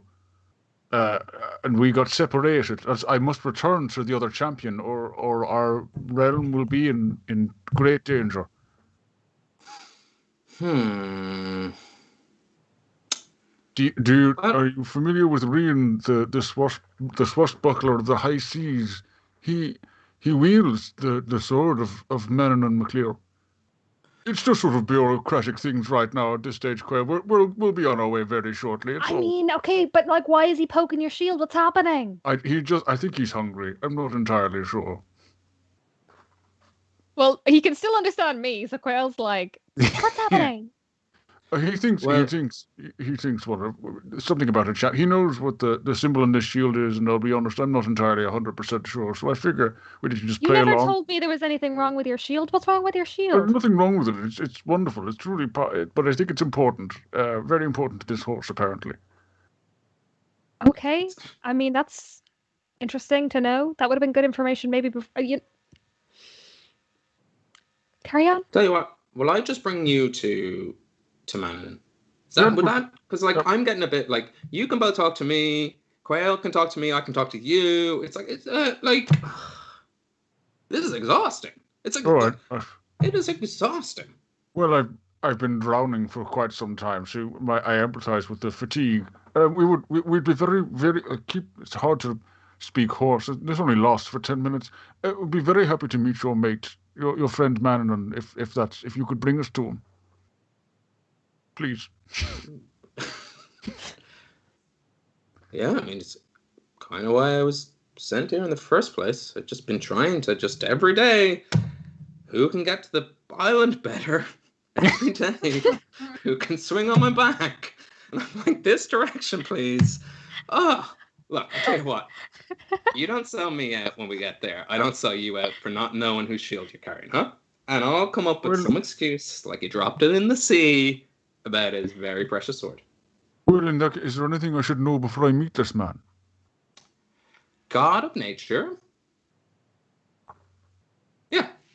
Got it. Anything on top of that would just be reinforcing Manon and McLear is the god of nature. Well, I'm sort of growing into the shoes of this sort of champion business. Is there anything he's expecting of me? Full disclosure, and I'm a little bit hurt by this, he didn't say to me that he was picking new champions. And normally, when he does, that's when I kick in, no pun intended, and go find them and like help them, get across the sea. He went over your head. Like a little. I don't think he knows. Like that's an unpleasant feeling. He should have consulted you at least. Well, like last hero we had was Lobo. Do you know Lobo? Did you kill Lobo? Oh, good. No, I didn't kill him. I have something to do with Lobo, don't I? Does the You grave robbed him. You're saying that as a player. No, because Caoil has no idea you grave robbed Lobo. This is Orla who watched those episodes telling Wes the reason you know the name Lobo is because we're at the beginning. I knew the name. I wasn't sure if I had any of his shit on me that he could see. That's what I'm trying to remember. I don't think the axe was anything to do with Lobo, was it? No, the shield you're carrying. Oh, it was the shield. Okay. Oh, right. Lobo was the previous champion of the Yes. Yeah. On your character sheet, it should be called Lobo Shield. But look, who am I to nitpick? It was. I have it written as Lou's shield. No, it was Lobo's shield. You're absolutely correct. Mm-hmm. We need to revisit this character sheet entirely. I'm DMing, You set up plots in episode 1. Characters don't pay attention. That's all right. Hey, look, that's on me. And because my voice is the exact same as the horse's, that's on the horse too.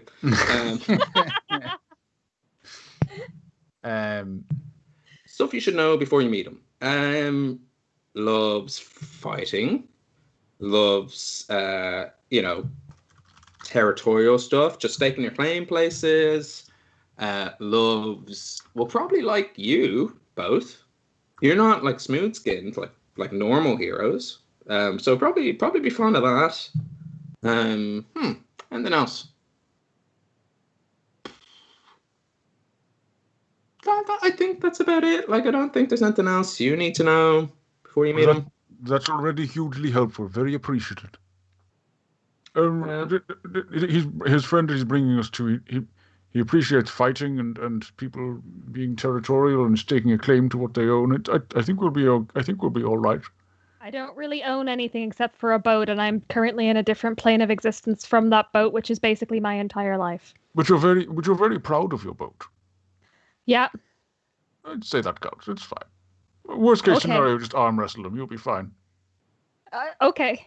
Just keep that backflip in the back pocket as well. Did he say what his friend's name was? Manon and McLear is apparently a god of nature. Okay, but I would know that as a sailor. You would know that 100% because not only is Manon and McLear god of nature, god of the sea. Arlington in that Specifically the sea. In Irish mythology, in this game, in Homebrew, he's god of all nature, but in Irish mythology, god of the sea. Just the sea, but including the sea. And I, as a sailor, would for sure know about the god of nature. Oh, yeah. You probably are wearing like a symbol of his somewhere. Yeah, I punch him in the arm. I'm like, you're so...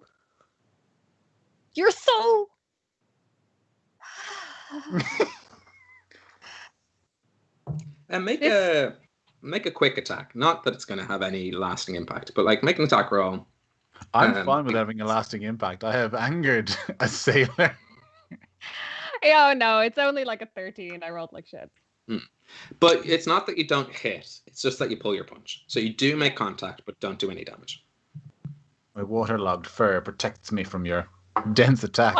I also waterlogged fur. It's just two sponges smacking into each other. You would see like two wet cats smack into each other. We are not raising this horse's estimation of us. Well, if you're ready to go, then I'm ready to go. Yeah, we'd have to head to the Hill of Tara. You know what that is, obviously. Yes, of course. He says we have to head to the Hill of Tara. I'm not entirely sure what that is, but I've told him that I do. I'm not a religious man. Stop lying about things. It's so dumb and obvious. I turned to the horse. I'm like, we're so dumb. Please help. Well, I'm glad there's not a big war coming, because the world is fucked if you are the heroes. But Mananan seems to know best. That is, of course, if he did choose you. If you just happen to stumble across his items of some sort, then who knows? Who knows what this... Well, I mean, you could argue we staked a claim to them. Listen, we'll talk... Why don't we talk to Manon and Mr. McClure?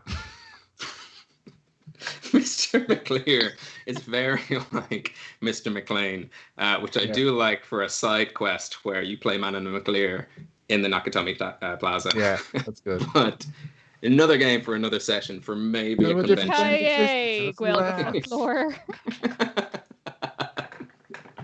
As you set across the fucking pull the rug out of this. You set across the Astral Sea on the astral plane, and you make your way towards this floating, ever-rotating landmass in the sky. Gravity here seems localized, in that when you touch down upon the soft grass, it's as if the island isn't twisting at all.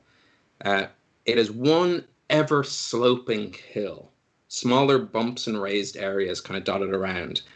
And around the outer ring, you see a large enough wooden wall. But because of the slope of the land, you can see inside, and there's smaller clusters of ringed enclosed spaces. There is a well-trodden path, naturally made, leading towards the gate. And I think that, as you walk up to the entrance of the Hill of Tara, of all places, known for being in Ireland and Owen Colfer, I guess, is where we will take... Yeah, in Artemis Fowl, the Hill of Tara is like... the entrance to the fairy world. Okay, sorry, yeah, but I mean, this wasn't where my mind went straight away. But okay, yeah, no, cool. No, I'm with you. As opposed to Benny and Omar in Tunisia, another Owen Colfer book. Hey, who am I to throw shade? He's doing exactly what I'm doing with this show. We'll be back after the break. We're going to take a quick 15-minute break to do human-y things, like pull ourselves together. We got it. Mind. As both Caoil and Arlington literally meet the pantheon of gods that look over this world, of which none of the characters have taken religion, and this is an exciting twist in this game. So, we'll be back in 15 minutes. We're not intelligent or religious characters, and you've put us in a world where you need to think to move, and we're going to meet the gods. It's not my fault Irish mythology literally starts with the gods. Campaign 2 is when we can leave that religion behind and go for diplomacy. We'll be back in 15 minutes. If you're a first-time watcher, or if you don't already, please do follow the show on social media. We are at Homebrew Quest. We post a lot about the beers we drink during the show. So if you're into kind of craft beers or general boozy lore, that's where you might find it. We also do a little bit of elaborating on the Irish mythology. We sort of skim across in the show. It's hard to stay true to the textbook when it's a D&D show. And if you already do all of those things, and for whatever reason, when Orla was last on the show, you didn't do what we asked you then, go follow Orla. Naturally Orla on all, if not most, social channels. Yeah, pretty much. Yeah. Book market. Escape the Union is ongoing, I believe, Orla. Am I right? It is. Yes. Yeah. So there's a very excellent podcast called God's Fall, and there's a stream show, which is a prequel to that podcast called Rise of the Demigods. And then a bunch of fans of the show on Patreon, we got together with the DM Aram, and we are now in a prequel of that prequel campaign called Escape the Union. We are set 125 years before the original podcast, so it's all a bit... So it's a trilogy? Kind of, yeah. Yeah, it's like it's worked its way backwards. It's been a lot of fun.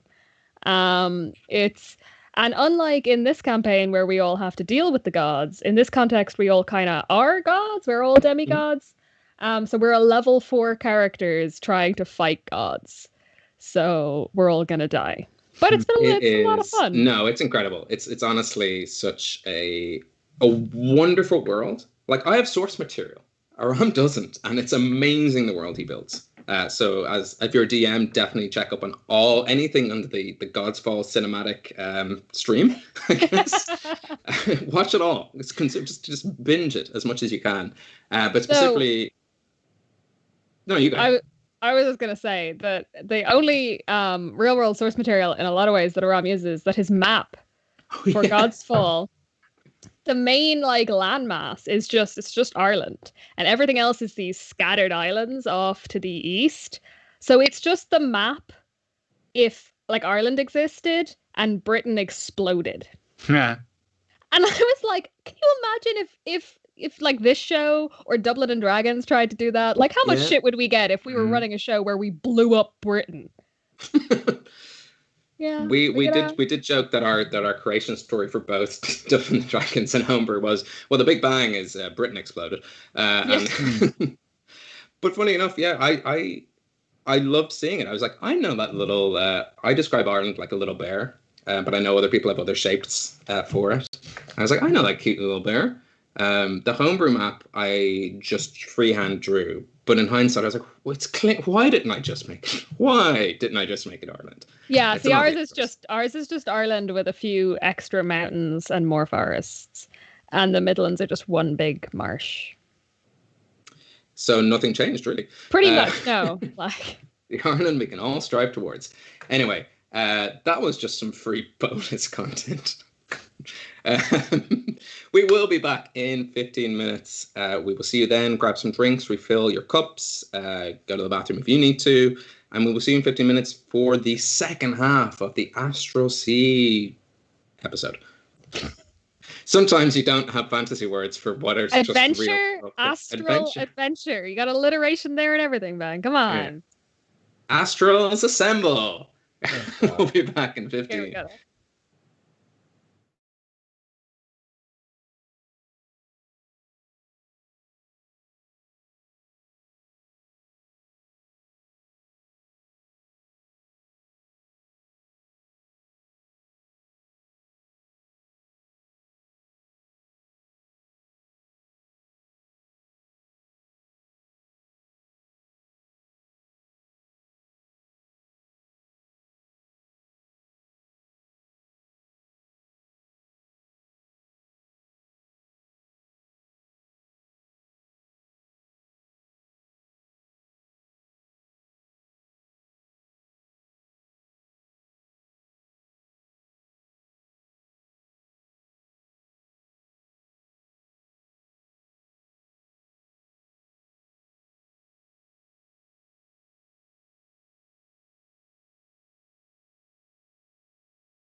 Hey, welcome back to Homebrew Part 2, where our two sexy adventurers, Caoil and Arlington, a furbolg and a bugbear, are making their way to the Hill of Tara. Like, the Hill of Tara. For anyone who knows the Hill of Tara, you're like, whoa! For anyone who doesn't, it's like a hill. But it's a pretty impressive hill. So you've made your way. Yeah. It was the seat of the High Kings of Ireland in ancient Irish mythology, and I've been wanting to weave it into this campaign for quite some time. And I figured where better than the astral plane, where the gods live. Again, in this campaign, you have made your way up to the gate, to the outer ring surrounding this structure, and just before the gate, you see two people. The person on the left seems to be wearing a simple white tunic, brown trousers, a spear and shield in hand, and draped over top and fastened by a golden brooch, a blue cloak. Similarly attired in a brownish red cloak, for my ease, and a ravish, extravagant-looking gold-spun belt, are the two gatekeepers to Tara. And they spy you, and they begin talking amongst themselves, and before you can properly get up there, they shout out, "Who goes there?" Before they have reached the thing, for the entire walk up, Caoil has just been desperately trying to polish a really old, tiny little medallion of Mohanna MacLear that she is a tiny, a picture of a little miraculous medal, basically, really small, and it's dented, and it's been at sea, so it's all tarnished. She's clean it on her tunic and shit, and it's okay, all right, So she's very distracted and isn't paying attention to this. Yeah, basically. I'm gonna try and chip the troll's blood off my shield. Not doing nearly as good a job of cleaning it.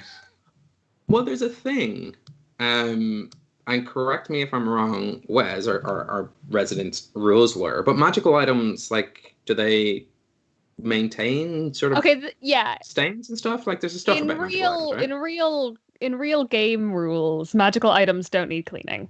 They don't rust, they don't tarnish, they don't whatever. But it's way funnier if he has to get troll blood off it. Yeah. Out, damn spot, as he imagines the troll blood. I think both Arlington and Grud would blood stains on their weaponry.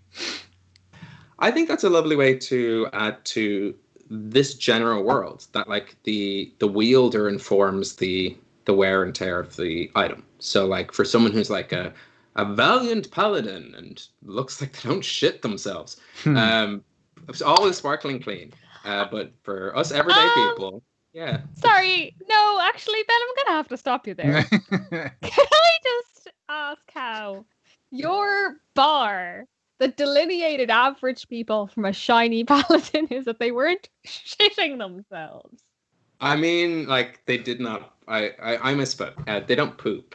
They look like they don't have. They look like their shit don't stink. Yes, yeah. Not that they don't shit in their own clothes. I realize that's what you meant, but I do like the idea of just that's like you said, that's the bar. Just not shitting yourself. Ooh, Mr. Fancy. Oh, doesn't even shit him. Company of royalty. Didn't shit themselves today. Or just tie off the ends of my trousers so it doesn't mess up my shoes. Yeah, get over yourselves, people who don't walk around with their own shit in their own pouch like a toddler, unaware that they need to change themselves. Get off your high horse. No, what I didn't mean was they look like their shit don't stink. Yes, you were right to call me up. If the wielder can decree it, then I think Arlington would let, maybe not, too much damage, but yeah. I've only played with a few paladins, and I don't know them well enough, but I would like to think that they harness all their unshit pants into their smites of sorts. Take out my frustrated, too good personality. Radiant shite. But yes, this is where part 2 takes us. If you're unfamiliar with the show, we're usually a little bit drunker because it's the nature of alcohol. It works fast in 15 minutes. And unlike the Astral Sea, happens in linear time. Yeah. So part 2 is a little bit off the rails. Part 1 was off the rails. Here, calm down. So yeah, you do go up to these two gatekeepers, and they shout out, "Who goes there?" a champion of Lulavada. No, wrong one, and stop lying. Okay, you do the talking. A friend. I'm sorry, he's nervous and compulsive. And an idiot. You can see them kind of whispering to each other, just like, and giving you, I wouldn't say they're evils, but they're just kind of like this kind of look. Hi. I'm Caoil. My That's name is Arlington. Arlington. Yeah, we're here to see Manon McClear. His horse was said we were cool. I just gestured. We got his horse. Of course, there's a horse. They look at each other. Here to see Manon McClear. Well, I guess we just let them in then. They're here to see Manon McClear. You know, fantastic. I thought this was going to be an ordeal, but they're just going to let us in. Isn't that wonderful? Ainvar, and they address the horse, do not tell them that no one can enter the Hill of Tara without a skill. What do you bring us? Yes, what do you bring me? Do the backflip now. Oh, and what do you bring me? Gamel McVehicle. Actual names, Gamel and Camel. Didn't come up with them. Gamel McVehicle and Camel McVehicle are the gatekeepers of the Hill of Tara. Sorry, I like to picture what them. son of the teeth? Yeah, Gamel McVehicle. Oh, and okay, Camel. no, vehicle. I thought you said vehicle. No. Gamel McVehicle and Camel McReagle are the two gatekeepers to the Hill of Tara. Why do I get the feeling there was a mistranslation along the line and there was one gatekeeper and they took it down wrong twice? But yes, these two gatekeepers, true facts, are the gatekeepers of the Hill of Tara. I like to picture them as Mr. Tato and Mr. Protestant Tato from up north. They're the same person twice, just slightly different.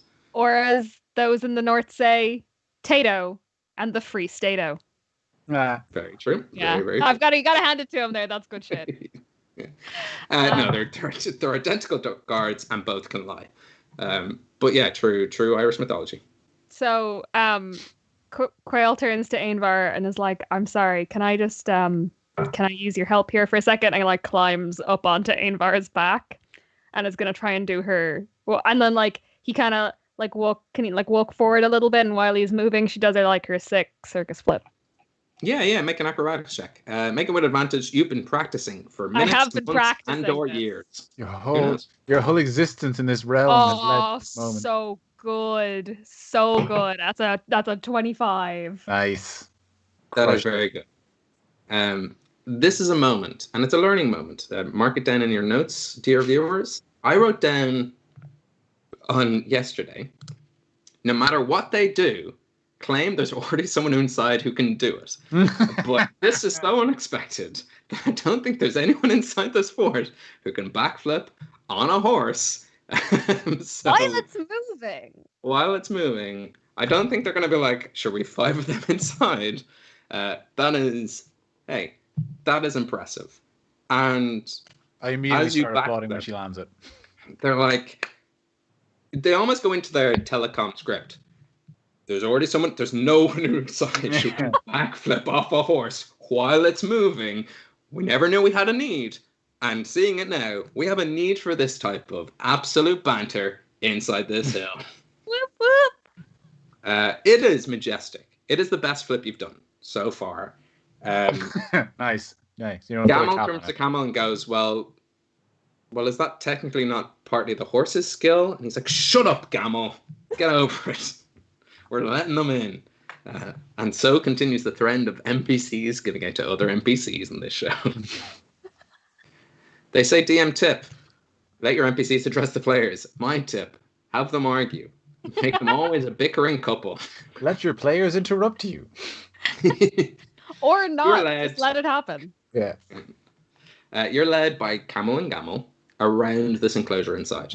And you do notice as you kind of make your way through that there's other folks going about their business in similar attire, sort of simple tunics, cloaks. Some of them are more lavish than others. And after a short stroll, as you kind of wind your way through these streets, you are brought to a barrel-chested man with a pot belly and a huge bush of beard. And he's got ruddy red cheeks and a big boyish smile. And even sitting, his height is almost like 7 or 8 feet tall. He is huge. His features resemble that of a dwarf, but everything about his stature is nothing like a dwarf that you know. And opposite him, also sitting on a carved out trunk of tree, is Harry Potter. This isn't my franchise. I better go. Wraps the cloak. I was going for a Hagrid thing. That wasn't just randomly thrown in, but carry on. No, I got it. I Okay, was with you. I'm rusty. I'm not too well versed. I liked how I yes-anded it. That's I was with you. I realized though as I said it, it sounded like I'm just saying, and then Legolas comes in. It's not. I'm sure. Hey, look, tell us on socials who was with me and thought it was a random call out, and who was with Wes and totally got the reference. Opposite him, sitting on a carved out trunk of tree, a very focused and concerned looking, also larger than life, a sort of bookish orc. They're still built, but they look older, and around their eyes you see the kind of lines and cracks of age, and all their creases in their skin have an almost sharp and considered direction. And watching them both, a spectator to this game you notice set out in front of them, we see another person. Long auburn hair, a tight-cut beard, almost fae-like features.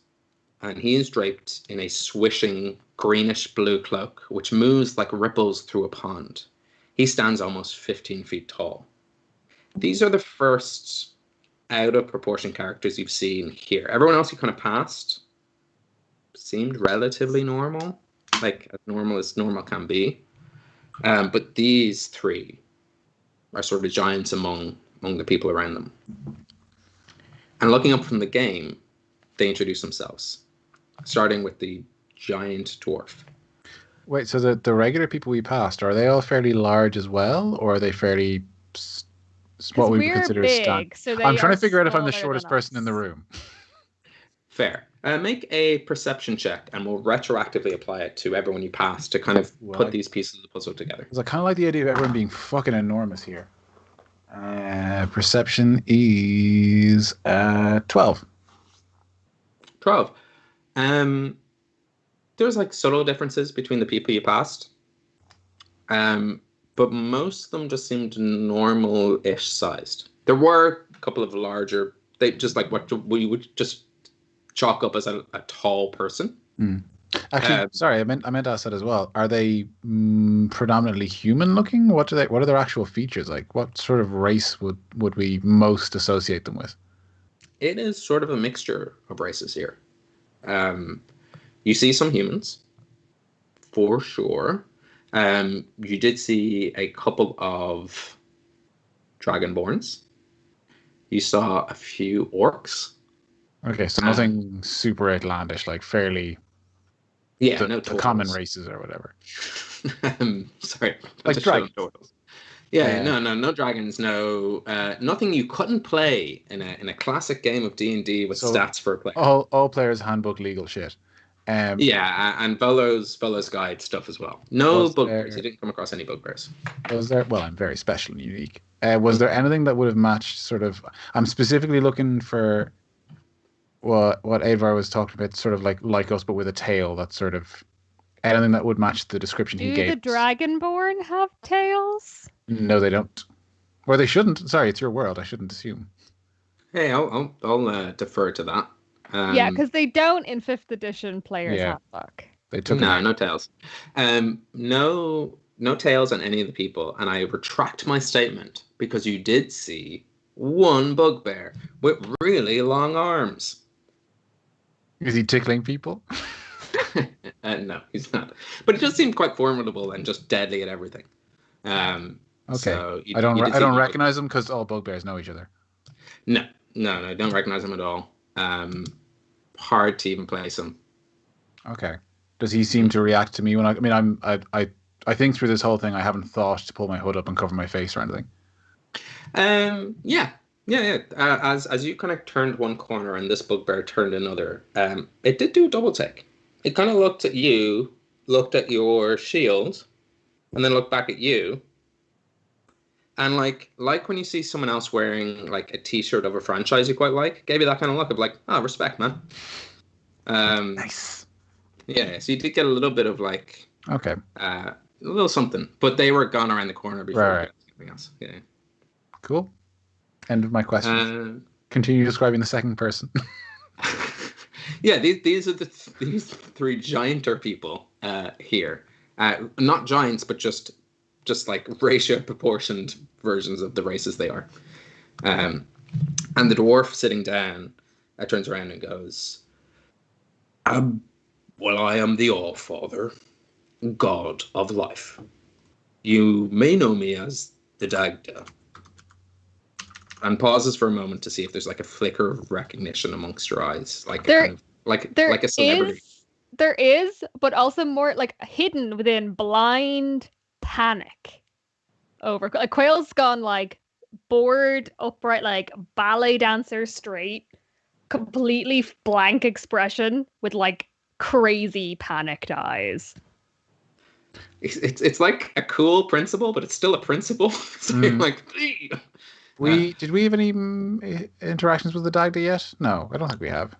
I don't believe you've met the Dagda, or even like you have. Actually, sorry, you went to the Temple of Life, of which you met Cobra, and Cobra was one of the NPCs, one of the people. They're people then. They're not just non-playable characters.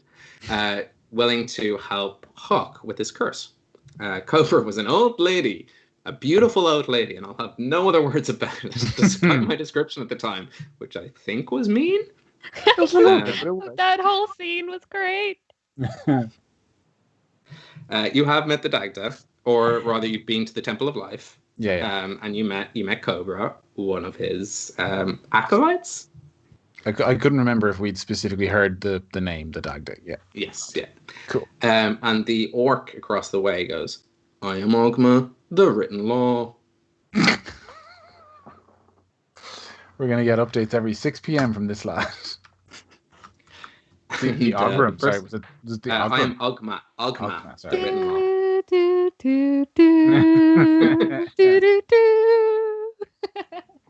Reporting here from the astral plane.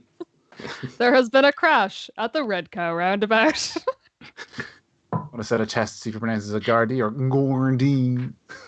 Well, he definitely says finance and not finance. God, who's teaching that word? Vehicles. For any international viewers, we have a national broadcaster called RTE, and they are bad at pronouncing things. They've taken on a sort of like RP, like BBC way of pronouncing things, but no one in Ireland speaks like they do.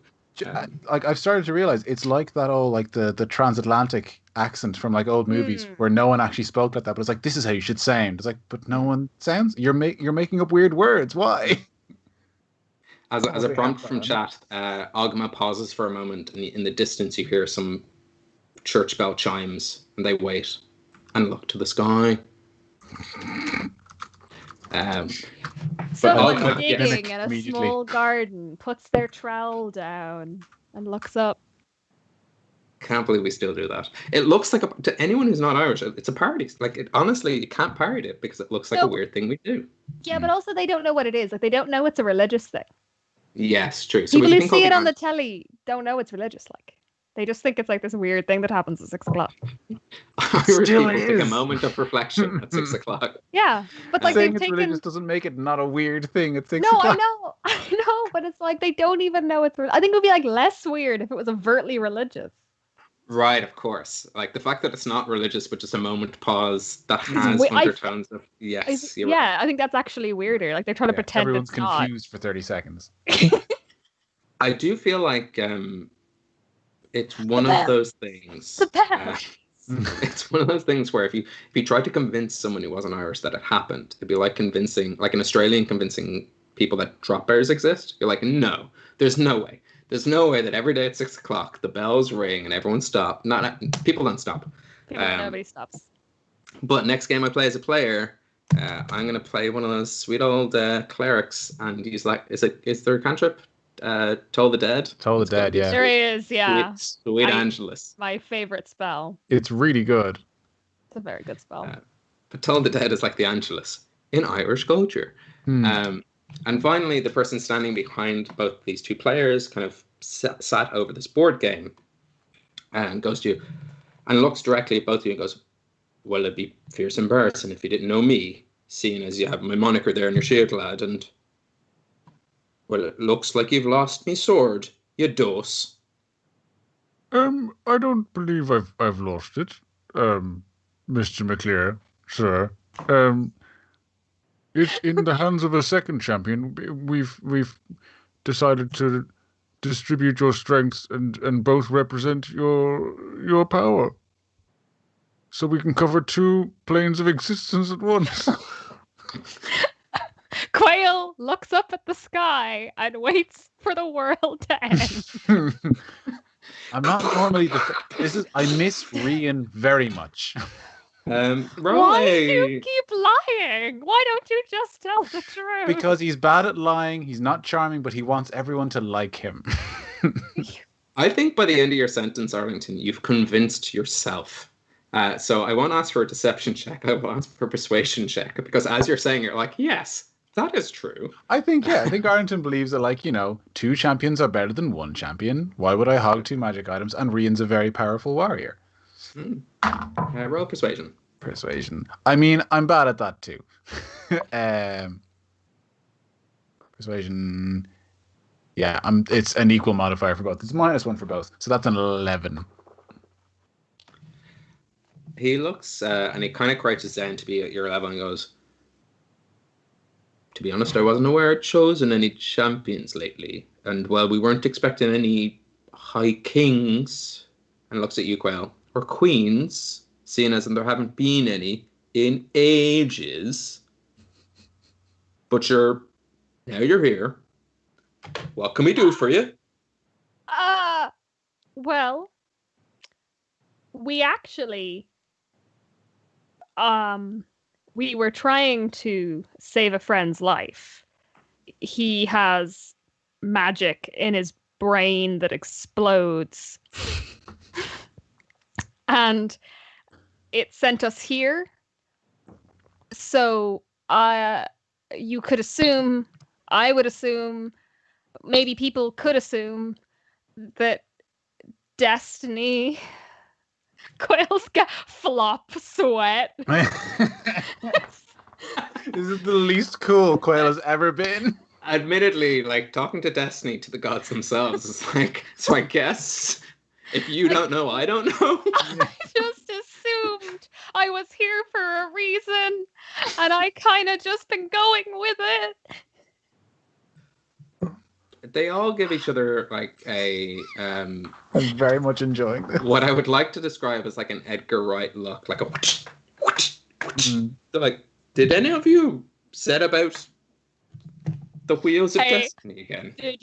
Were you doing destiny? Were you doing destiny? Did you do another destiny? Have you been moving things along without consulting me, the mover alonger? They're like, was it? And they cycle through them. Like, and he goes, Dagda. Now, it wasn't the Morrigan, was it? Well, I haven't been spoken to her recently, but it wasn't the Morrigan, I don't think. And Ogma. Do you think this is the work of netting the man? I don't think this is the work of anything anywhere here. And Dagda goes, well, I mean, it's kind of my thing, but I was a little bit, like, I'd sort of just left it running. I haven't been paying it. I know I meant to, but it's just they were doing fine. Like, they were just sort of doing stuff. I don't know. There's no wars. It's not interesting. I'm so sorry to cut across. I'm not. I mean, there are some wars. There are some wars happening. I don't know. No, there is kind of a war happening. Sorry, I'm not very well versed in the pantheon of the gods of Hibernia, but I mean, I feel like if you've sort of left us rudderless, I don't think we're capable of taking care of ourselves. No, there's very little evidence that we can do that. Well, I mean, It's sort of terrible. We could do with a bit of help.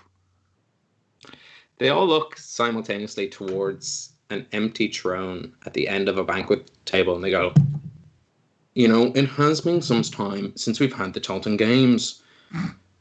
Well, yes, it has been. I think, lads, we need to figure out a way to maybe help these lads on their way, and at the same time pick one of us to, you know, babysit while they do their thing. That would be most helpful. Yeah, honestly, I mean, that sounds fantastic. Huh.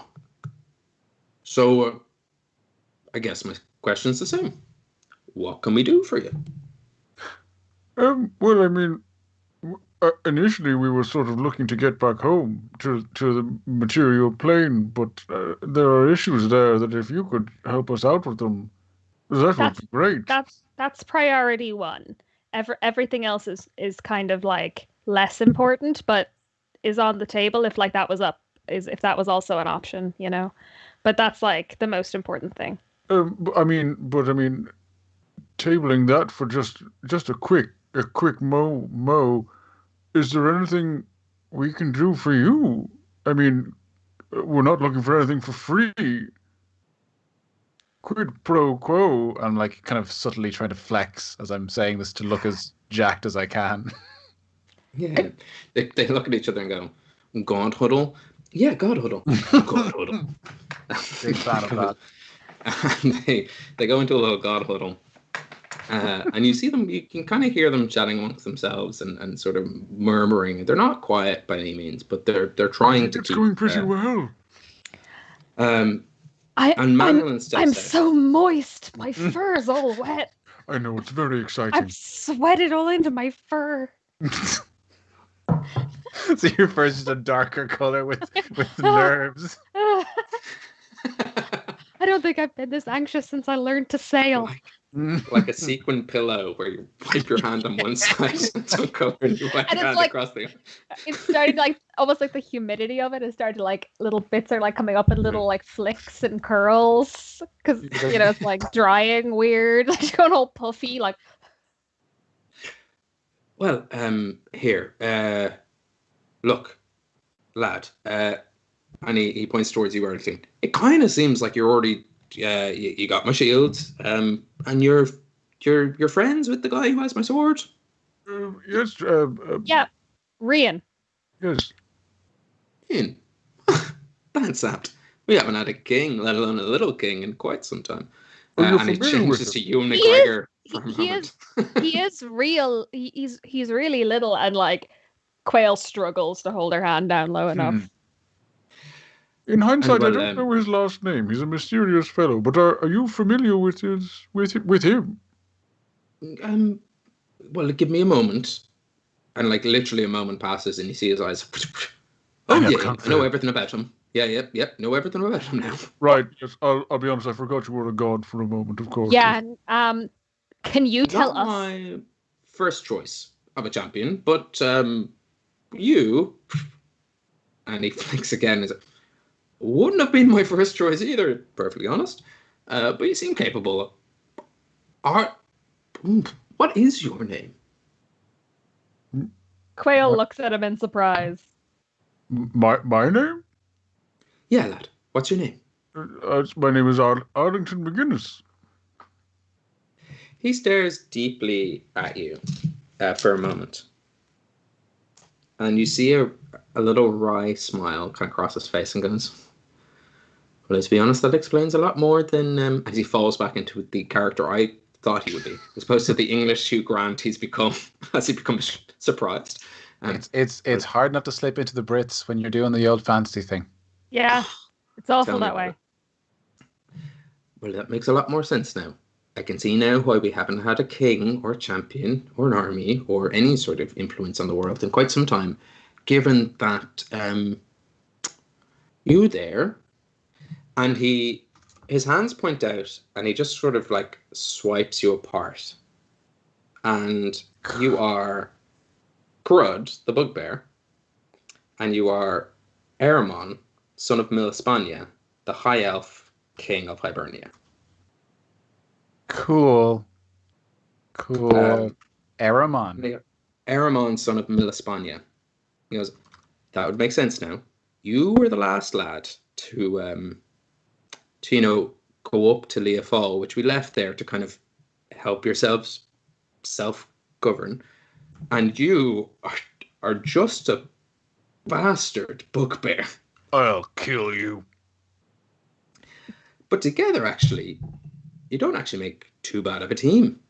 And he puts you back together. Oh, I vomit instantly. Caoil is having, like, again, just sweating buckets. What is happening? And it seems there, Aramon, that when you died, you didn't actually do the thing you were meant to do, which was go back into the stone, and you decided to not? That wasn't very nice of you.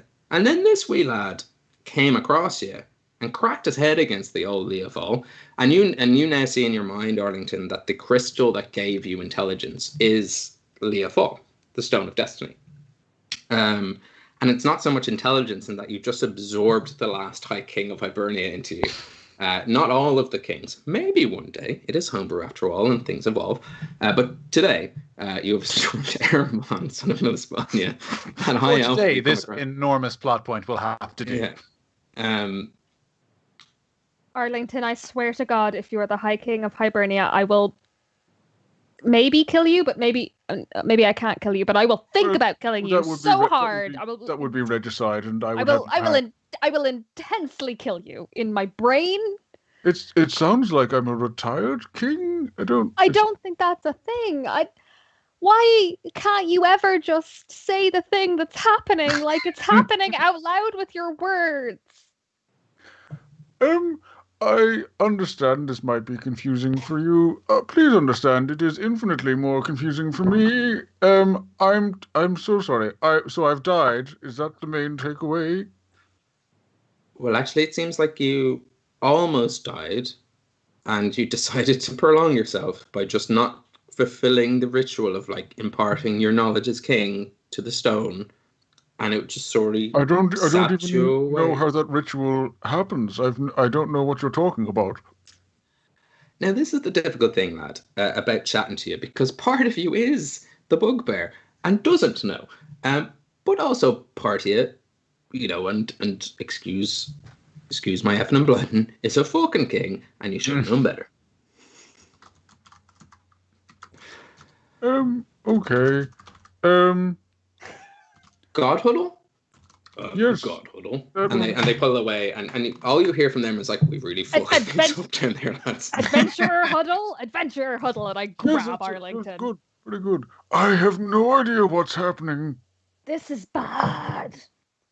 Are they on our side? Is this good or is this bad? I don't know, Arlington. I think we have either they're going to rip you in half, or they're going to make you King of Hibernia, or they're going to make me King of Hibernia, or we're going to have to travel in time or something. I don't know, this seems bad. Well, I mean, most of those sound okay.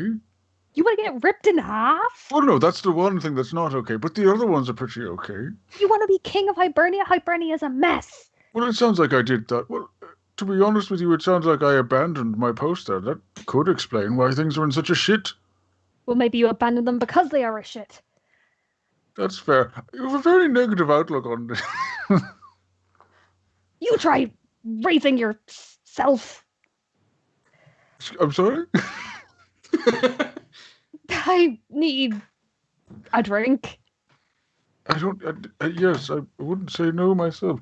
Let's see what comes from this God huddle and see if they'll go for an old pint after that. Yeah, okay, but let's focus on getting to the material plane where we're a little less vulnerable, yeah? Yes, but I would also like more answers if I could. But obviously getting home to our friends is still of the utmost importance. Okay. The three gods turn around and, you see both Ogma and Manon and McAleer just push forward the Dagda. He goes, oh, okay. We were thinking either we forget this all happened, and to make that very clear, we just erase you from existence, or You prove that you can be the kings and champions and heroes we need to sort of get the world back on track, and we send you home. I vote for the latter. That second thing sounds like a better option to me. Yes, the second one, personally. definitely. Yeah, I would like to be a champion, please. Okay, well, and Manon and I said, well, lad, I was kind of hoping you'd be my champion, if you don't mind. You already have my shields, and it seems like you're good mates with the lad who has my sword. And actually, yourself there, didn't catch your name, actually. And he looks towards you. Quail, my horse has taken a fair shine into you, so I guess the three of you could be my little... And at that point, like, you can hear some ramblings. Well, actually, you can't take all three. I think it's a little bit unfair if you take all three. Look, they came to me. I'm taking all three. No objections, no objections. Sound. I think I'll take all three. Look, of course, you also have, free reign and free will of your own. So, like, pick any god if you want. But to be honest, lads, I'm the best. Because, like, nature is everywhere. This all sounds wonderful, and I'm more than happy and proud to serve as your champion. If I might ask, what are the rest of your pantheon standing with? My traveling companions back in the material plane, one of them has been beseeching help from you, Mr. Allfather. Are we prohibited from serving multiple gods? And I mean, I will be your champion, but I may have to do the work of other gods. What's your standing on this? Well, if the one you're talking about, Huck, is actually looking for my help through someone who's already, a beacon of life in the plane. So really, and money exchanged hands, and like we're square, like we are square. You don't need to worry about that. I guess it means that we're all going to war again. I don't think it means we're going to war. I just think it means that we just need to take a bit more of a hand in the running of Hibernia. Well, yeah. I mean, I there are a bunch of people who are about to go to war. Pretty much. This isn't the first time you've actually chatted about this, so if you wouldn't mind, actually, what's going on down there? Well, we've been busy. There was some issues about sovereignty and land ownership. Oh. So when the middle, I don't know if you know how hard it is to cross land currently in Hibernia. Land travel is sort of out. It's like a no land travel. Simultaneously, they all look towards a person who has been up until now huddled in the corner, and your gaze moves towards it, and you see a sort of frail-looking, small halfling, small for a halfling, tall for a god, big small halfling, who's just sort of this pale, very dour-looking woman. And Ogwen goes, well, yes, we're actually afraid that Avandra lost a bit of herself. And so she's kind of the goddess of travel and luck and change. And when she stopped doing her job, we actually realized that we could stop doing our jobs. Right. Yeah. Okay. So that was a thing. And that meant that everyone kind of had to live on the coast. And it kind of meant that there was like less land than before. This is my rough understanding. Not really a history person, but I recently took a strong interest in someone who feels really strongly about it. But my understanding was that some people, a lot of, for example, orcs, got pushed out to sea, and they are now pirates, and they are about to go back to the land and maybe kill a bunch of people to take their land back. I mean, I'll admit I'm not very political, but that was my rough understanding of the situation.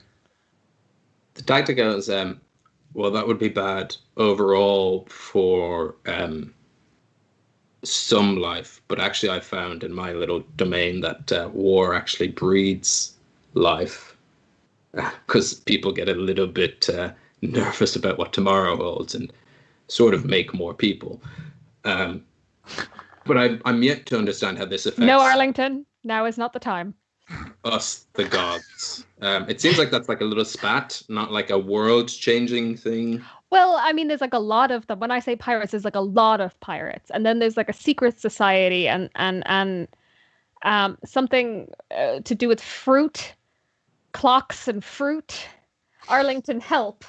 The Clockwork Tangerine, yes, they're quite a well-known establishment. Are you familiar with them?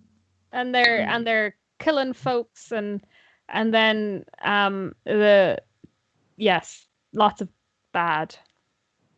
Ogma thinks, and as he thinks, you can see that those little sort of crow's nests in his eyes are actually just shapes of Ogham written into his skin. And as he thinks, the kind of language around his skin changes. And he goes, seems to me like Net and Merman are having a bit of a marital spat. Is it our place to get involved? And looks around to the other gods and goes, well, listen, lad. And Mannanan steps down again. Look, I tell you what. If there's world-shattering events of any sort, get in touch with me. But if there's not world-shattering events, we're kind of all good here. We can get back to our game. You can get back home. Speaking of going home, sorry, things that started the last God Huddle. You will need to prove yourselves worthy of going home. That's fun. Are you sure you don't want to ensure that your home isn't sullied by mere mortals? You don't want to send us on our way back where we came from? Make a persuasion check with disadvantage. If I fail real badly, they're going to realize they can just kill us. No, they're fallible, like all the Irish mythology gods. That is a 9. Caoil's just staring, has like picked a spot on the wall, like when you're being interrogated and you just pick a bit of the wall and they're just staring at it blankly, like this is it. This is the end. A 9 isn't good, but it's not super bad. In the sense of like Mannanan goes, well, actually, it's fierce annoying to have you around, to be honest, because suddenly my responsibility. It's like when someone tells like I'd like to just go back to doing what I was doing, and you sort of come in being like, hey, sun's coming up, better realize life goes on. So tell you what, we send you home anyway, but sweeten the deal. You play your games. And if you win, maybe we'll give you a gift of the gods. What if we lose? We send you home without the gift. You don't get a party back. I mean, I'm okay with that then. That sounds like a very good deal. The other option, of course, if you don't want to play at all, is just to go the long way around. But I will warn you, the further you get from your home plane, the weaker you get overall. So, like... seems like there's no upsides to that. No, let's do the game. The game sounds good. Yes. Okay, game. I'm so sorry. Before we get too into this, because I do want to give this my undivided attention. Could you... The way I was split in half there, separated into my two selves... How did you do that? Is there... I can't seem to wrestle control of that. It sort of happens outside of my control, and it historically happens at very, very bad times. Yeah. So, interesting enough, when you're under mental stress, and he's Dubliner for some reason, where is he going? Mannanan McLear. Well, he's the god of nature, and nature is all over Ireland, and so the accent changes. Fair. My anchor word was fierce, for whatever reason. Fierce nature, lad. Fierce here. Here we are. There's Yeah, thing about that is, actually, I put you under a little bit of, hope you don't mind, mental duress. And because of that, and because of where we are, the more you have to think here, the harder it is to... Little bit of a secret. You're not really keeping the two apart.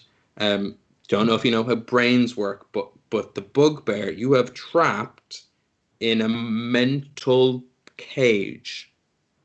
Mental cage. Yeah, so I think mental cage makes sense. You have him trapped in a mental cage. So the harder you have to think on what's in front of you, the harder it is to keep that monster in the cage. Does that make sense? Yes, I mean, I've more than once I've specifically released him by causing great pain to myself. But are you telling me I could have done that by just thinking of a very difficult riddle? Because I told my friend to kick me in the balls before, and if I just had to do some Sudoku, that would have been much more preferable. Whatever. Well, hindsight's, 2020. That's what they say. I mean, the mind's a difficult thing, lad. A mental cage. Well, that's very useful. A mental cage. Thank you very much. I appreciate it. It was actually pretty easy here to separate them because, like, here you're concentrating so much on just like moving. Yes, I noticed that. Says the horse in the horse's accent. Is that something that comes with most planes of existence, apart from the material plane? This is one of the very few times. This is my second time planes walking. Actually, how did you get here? It seems a bit bizarre that you're just here without any knowledge of how the planes work. It was involuntary on both our parts. We mentioned our friend with the power in his brain that explodes. Hook. So do you know... do you have a map of the planes? Says Ogma. I very, very much do not. No, no, not at all. I've never left my plane before, and I didn't mean to this time. This is my second excursion away from the material plane. Really? Well, it's been I've had a few adventures outside of. Oh, was this the thing with the hag? Yeah, yes, and several other things. I was in a small tree. We can get into it later, but I've been to the Feywild a couple of times now at this stage. It's all very, you simply must go. It's wonderful in the summer. Seems to me, regardless of whose champion you are, you might need to know, like, your general whereabouts. That would be extremely useful, yes. Yes, I'm pro navigation. Well, let me help out. I'll start from the very basics. And he's Northy. And Ogma starts drawing a shape in the sky. And the shape sort of takes on there's a word for this, and I learned it for this episode. It's not a Triskel, it's not a Triskelion, but it's sort of like a Celtic knot in like 3 parts. And if either of you are watching the stream, I think it's actually up on stream right now. Surprising. But it's this kind of Celtic knot that appears. And out of each sort of segment, a little swirl. This here is the map of the plains. And he points to the bottom left quadrant and goes, this is the material plane. And out of this, the other world sort of overlapped and fits in on top. And shit, Ben, you're the DM. You should have gotten your book of secrets and gotten this ready. You knew this was coming. You set it up, you fool. Let me get my. The only thing better than having Ben play NPCs talking to themselves is having Ben, the DM, talking to Ben, the DM. I like when Ben squabbles with himself like an old married couple. That's how the internal conversations in my mind go. So you have the material plane and the Feywild linked. You have the underworld and the shadow plane linked. And you have the elemental plane and the far realm linked. So each plane has a sort of, and Ogman goes, well, each main plane, the material, the underworld, and the elemental has a minor plane. The Feywild, the Shadow, and the Far Realm. And then right in the middle, you have the ethereal plane. Why did I have to look at that? I played D&D before. Right in the middle, you have the ethereal plane. And around all of it, you have the astral plane. So astral plane is everywhere. Ethereal plane in the middle. And then big sections, material, underworld, elemental, small sections, Feywild, Shadow, Far Realm. Make sense? It's as simple as I can make it. It makes sense. Is there any way you can give us sort of a map we could reference to remember all this and to consult when we're confused? Oh yes, Arlington. I think if we look at our minds onto YouTube Live, the map is right there. I'm more thinking for something to consult for Arlington, the character. I have already taken a screenshot of the map. Of which when I with previous guest Ash, when I showed her this, because as a pixie she kind of knew this, she was like, "Oh, you've seen Charmed," and I was like, "Charmed?" And I've since watched Charmed. I'm like, "Oh yes, Power 3, cool, got it." Yeah, Charmed stole it from us. We had it first. Doesn't your fancy axe do maps?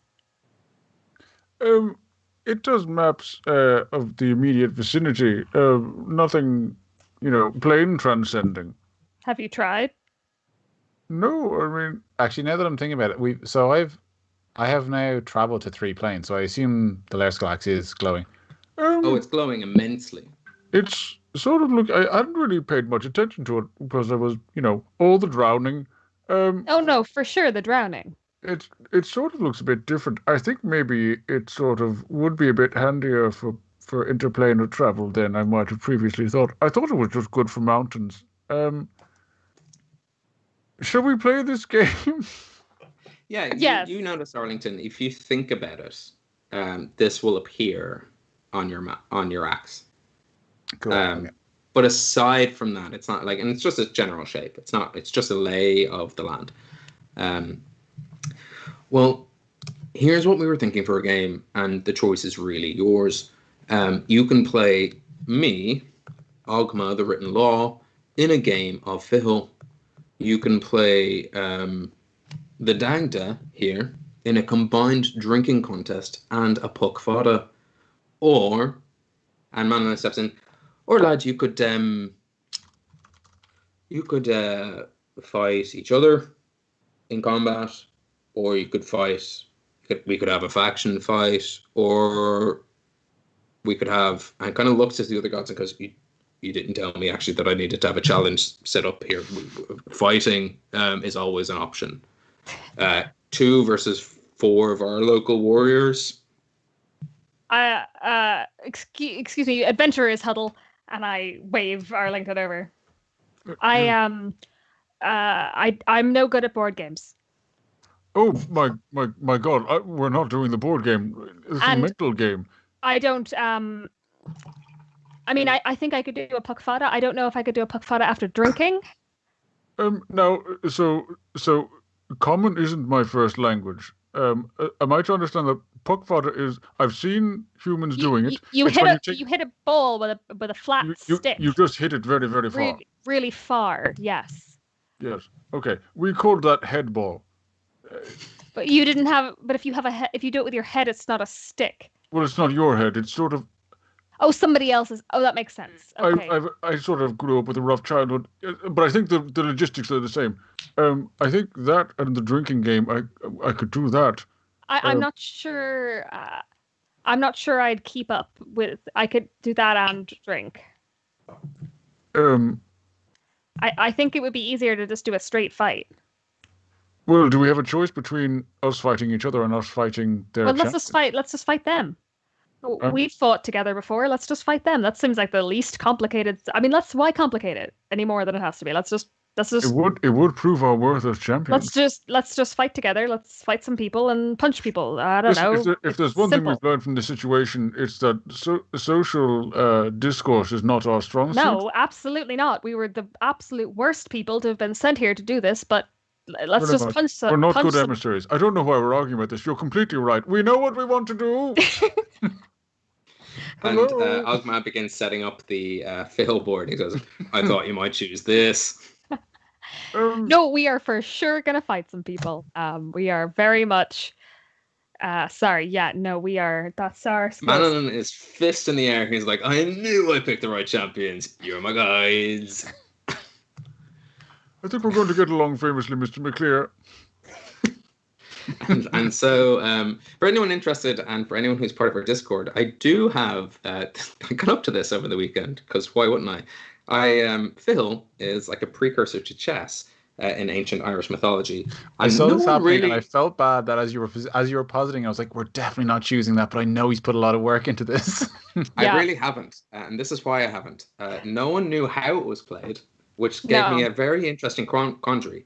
I could come up with rules that no one knows how it was played, but then I also had to come up with rules, but no one knows how it was played. Yeah, it is a historic, different. It's mentioned multiple times, so they know it was a little like chess from how it is described, but they don't actually know what the rules were.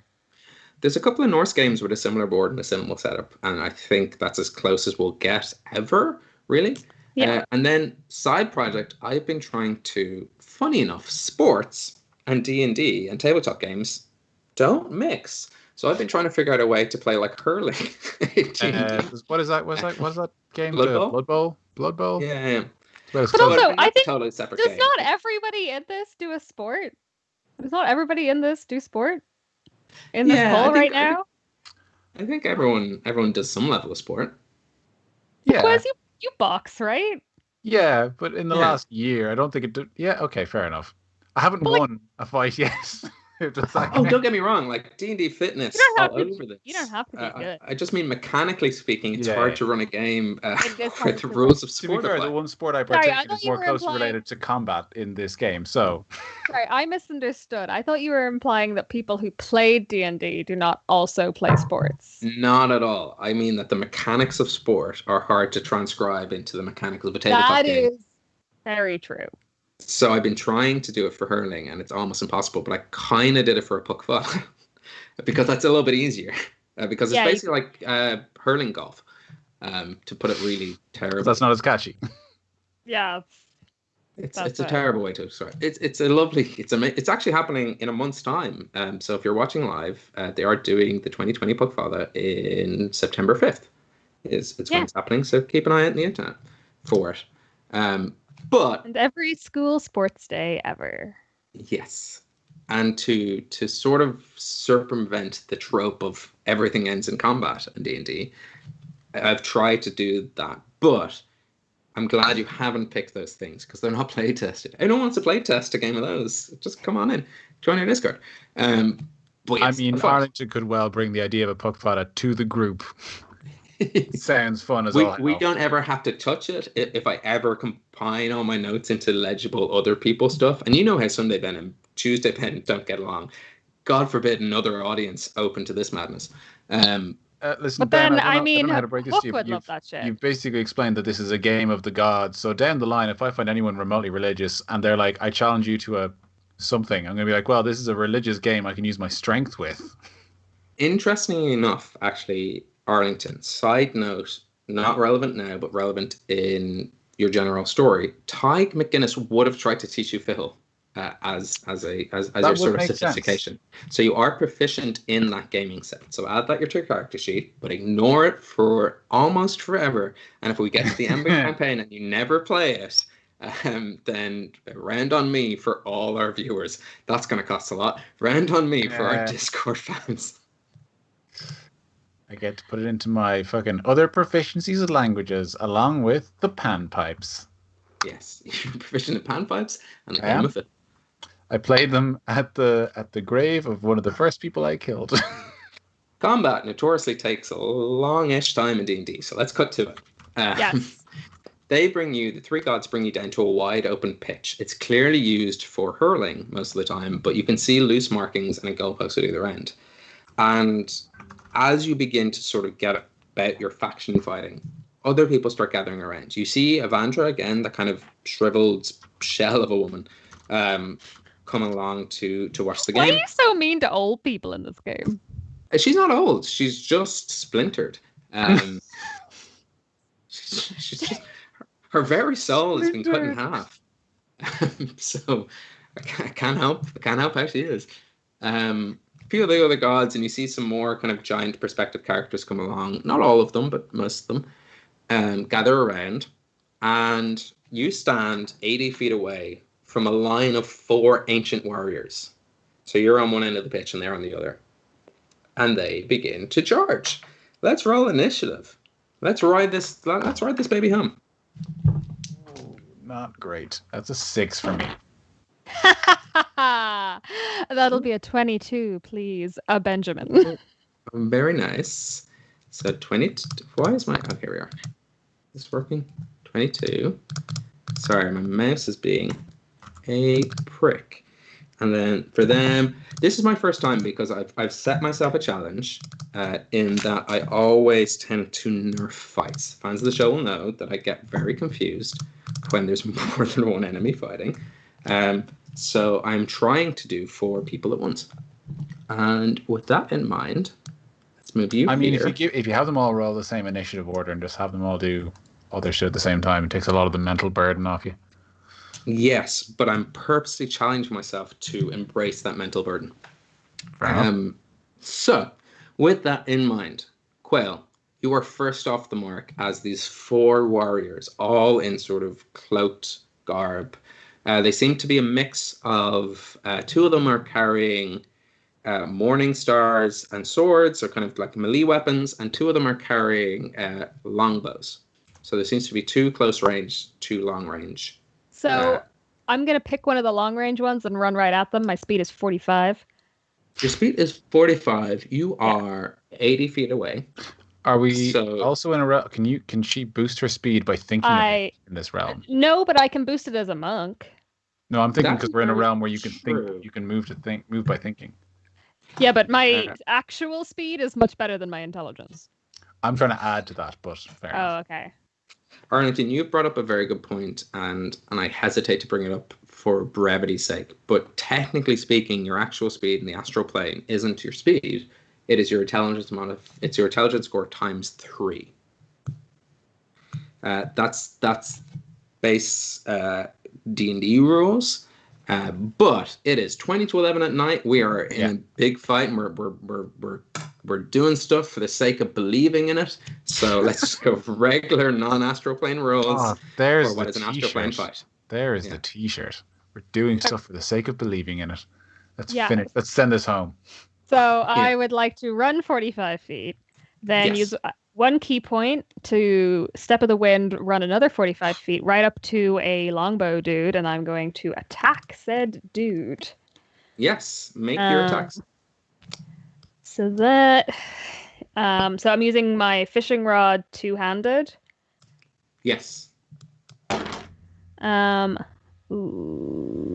16.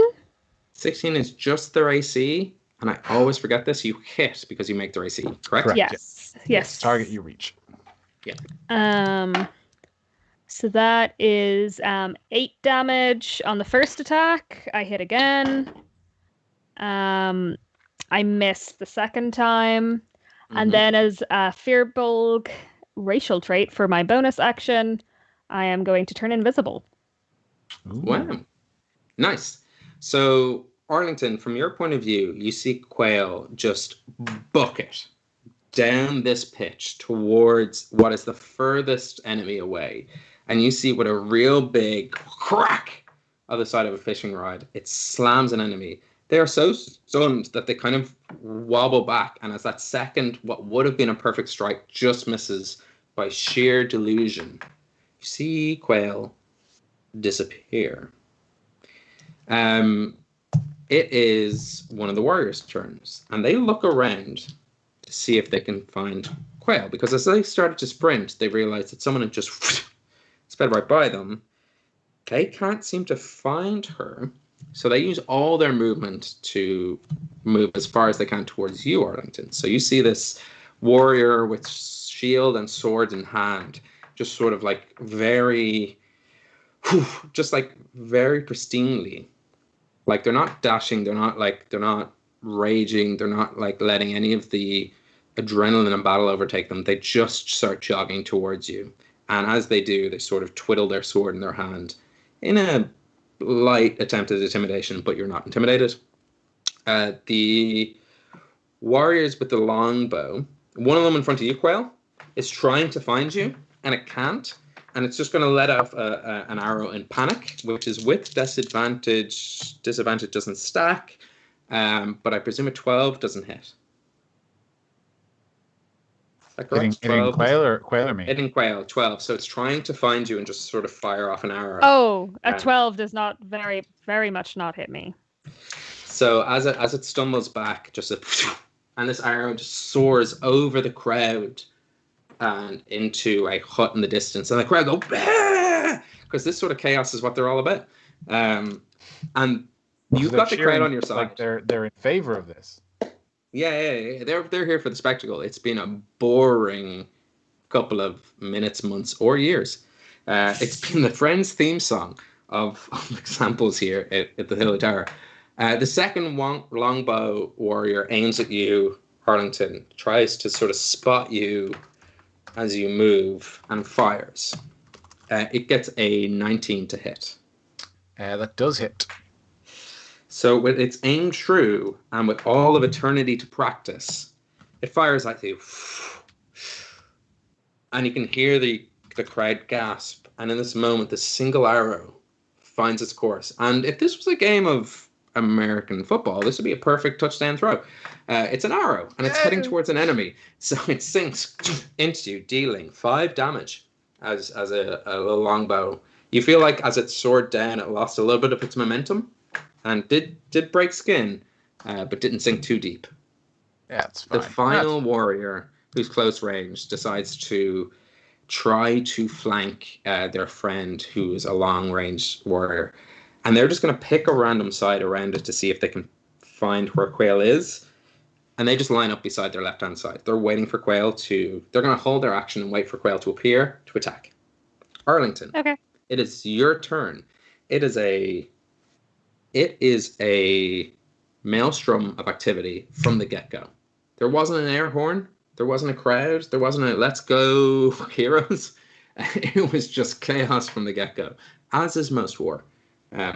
You are at the starting line 80 feet away, but one of the warriors has run towards you. And they used 2 of their movements, I guess. So they are now 20 feet away from you. Okay. So there's just one it's sword and shield he's rock. Is it 2 wearing sword and shield and 2 longbows? Is that it? Yes. So one of the longbows is still at the 80-foot mile. Mm-hmm. Actually, all of them have moved about 10 feet because the kind of battle started with them. Sorry, I'm just trying to get the total number, and then one of the sword and shield guys is within 20 feet of me. Absolutely. Okay. I'm going to run direct. I mean, my speed is 40, so I'm going to run 20 feet. I'm going to just crack him in the chest with the lair skull axe. I'm going to make this attack reckless, so I have advantage. Like Andrea Core would have wanted all along. She would have wanted it that way. That is a 19 to hit. A 19 does hit. Fantastic. So that is an 8 plus 4. That's 12 slashing damage. I should point out that the lair skull axe has been to 3 planes of existence. Therefore, it is awakened. I did actually factor that in, so that's got the extra plus 2 to hit. And it's also a 2d12 weapon, because fuck it, we're all powerful beings taking on an archfey in the regular campaign. So you do have a 2d12 attack. It's madness. 2D12. I will regret this later. Yeah, 2d12. It doubles its attack because I have a plus. So it's a plus 2 axe, which means I have plus 2 to hit and plus 2 damage, or is it just plus 2 to hit and then? Wes, can you hear that? It's other DMs screaming at your man. Okay. Yep. But I like this weapon. And it was made for dwarves to keep themselves extra safe when they were like 500 feet and 1,000 feet underground. Ben, I got a 12. So that is Sweet. 24 damage. 24 damage. Delightful. Is he So still standing? Arlington, yeah, like Elton John, still standing. Arlington dashes forward, and you hurl the Lair Skull Axe out of your hand. Boom! And it strikes right between where the shield and sword is. And before you even finish your movement, you're up and you're holding the haft of that axe and you're ready to just reef it out. And it's reefing it out of this warrior that deals that extra damage. And the crowd is ecstatic. This is the most excitement they've ever seen in a long time, ever since Lou Lavada has come to the Hill of Tara. And you see Lou, he's a bugbear with long arms, going, yeah, I knew you got it, buddy. Woo, woo, woo. You just gave him fucking long arms. I should have seen that coming. Long arms. You know who I am. With the long He's the arms. bugbear. You know, He's buddy, the bugbear. We saw it earlier. I know. Oh no, I picked up on that, and I'm very happy about it. But all I can Yeah. focus on is Lou long arms. Yeah. And for the sake of weaving beer in, someone from the crowd goes, yeah, fuck him up. Fuck up Hickey the Rake. And you realize that you were facing up against Hickey the Rake. Killing Hickey the Rake. Okay. Hickey the Rake, of all people. Barely standing. Okay. Like Then I'm going to use my. like almost crying, like a child embarrassed in a playground. Like Hickey's not doing well. Then, seeing he's weakened, I'm going to, like, when I rip out the axe, I'm going to spin around 360 and kind of like try and lop his head off with the second attack. Yes. And good thing I have advantage because that was a 2. Nice. That is a 25 to hit. Why did you? Oh, reckless. Yeah. Reckless, yeah. 25 hits. Because I just wanted to, Ben. So that is. Oh yeah. At 10:30 in Irish time, rules go out the window. It's just players get to be heroes. Yeah. That is a total of 12 damage for the second attack. Yes. Are you looking to kill this astral warrior, or just to embarrass this astral warrior? No, I'm looking to kill him. I want Manon to know that I'm a hardcore strong boy because we know that he values strength. Mm. And for killing blows, what do you think Arlington's killing blow would be? I think it's just like kind of he's grabbed the axe from the chest, pulls it out, spins around, and just kind of like in one movement, like full like Highlander style, like just lopping the head off, like one clean movement. Right. It's not like he's not trying to cause a significant amount of pain. It's just like a quick death. So the crowd see this, and Caoil, you get the assumption from the general atmosphere that Arlington, and if you don't mind, I'm going to add this a little bit of flavor. Mm-hmm. You step beyond this warrior, and axe behind you, cleft, like Macbeth, cleft them in twain, but in twain, not vertically, neckly. You cleft this warrior in twain, chopping their neck clean off. If this was a video game, it would have been a kill cam. It's a real game. There's a kill cam. So Arlington steps beyond, axe behind, and just sort of like an elbow with a blade, whoosh, chops that neck off. Neck tumbles to the ground. And you can see that there is 3 warriors left. 2 clumped together, 1 by itself, taking aim at you. Caoil, you are invisible. Sorry, before we move away from my turn, how far away is the one taking aim at me? You moved 20, it moved 10. So 70 to 20, 50 feet away. I'm going to use, I have 20 feet of movement left. I just want to keep sprinting towards that guy. Yeah, you keep sprinting and you turn it into 50 feet. He was 50 feet away, so I'm 30 feet. Sorry, you turn it into 30 feet, correct. Yeah, I just want to close the distance for my next turn. So yeah, I'm 30 feet away from him then. I just I want to like, almost in like the same movement, like lop this lad's head off and just keep sprinting past him. From the side, and the audience see this, but you don't. Manon's like, Jesus, that's pretty fucking brutal. I didn't actually think. Jesus fucking Christ, that's going to give me nightmares. Caoil's also like, shit, I don't know if we were meant to actually fucking kill them, but all right, okay. Caoil, top of the round, it is your turn. You are in front of one of the longbowed warriors who has just panicked. So there's 2 of them in front of me, right? Because one of them ran up to. Yes. One of them sort of stepped aside. Yes. So That's invisible, I'm gonna very quietly like back up a little bit, and I want to put about 10 feet between me and the swordsman. They do get an attack of opportunity with disadvantage because they're just Okay. they sort of sense the movement. the movement, I believe. Ooh, that's fine. So that is 7.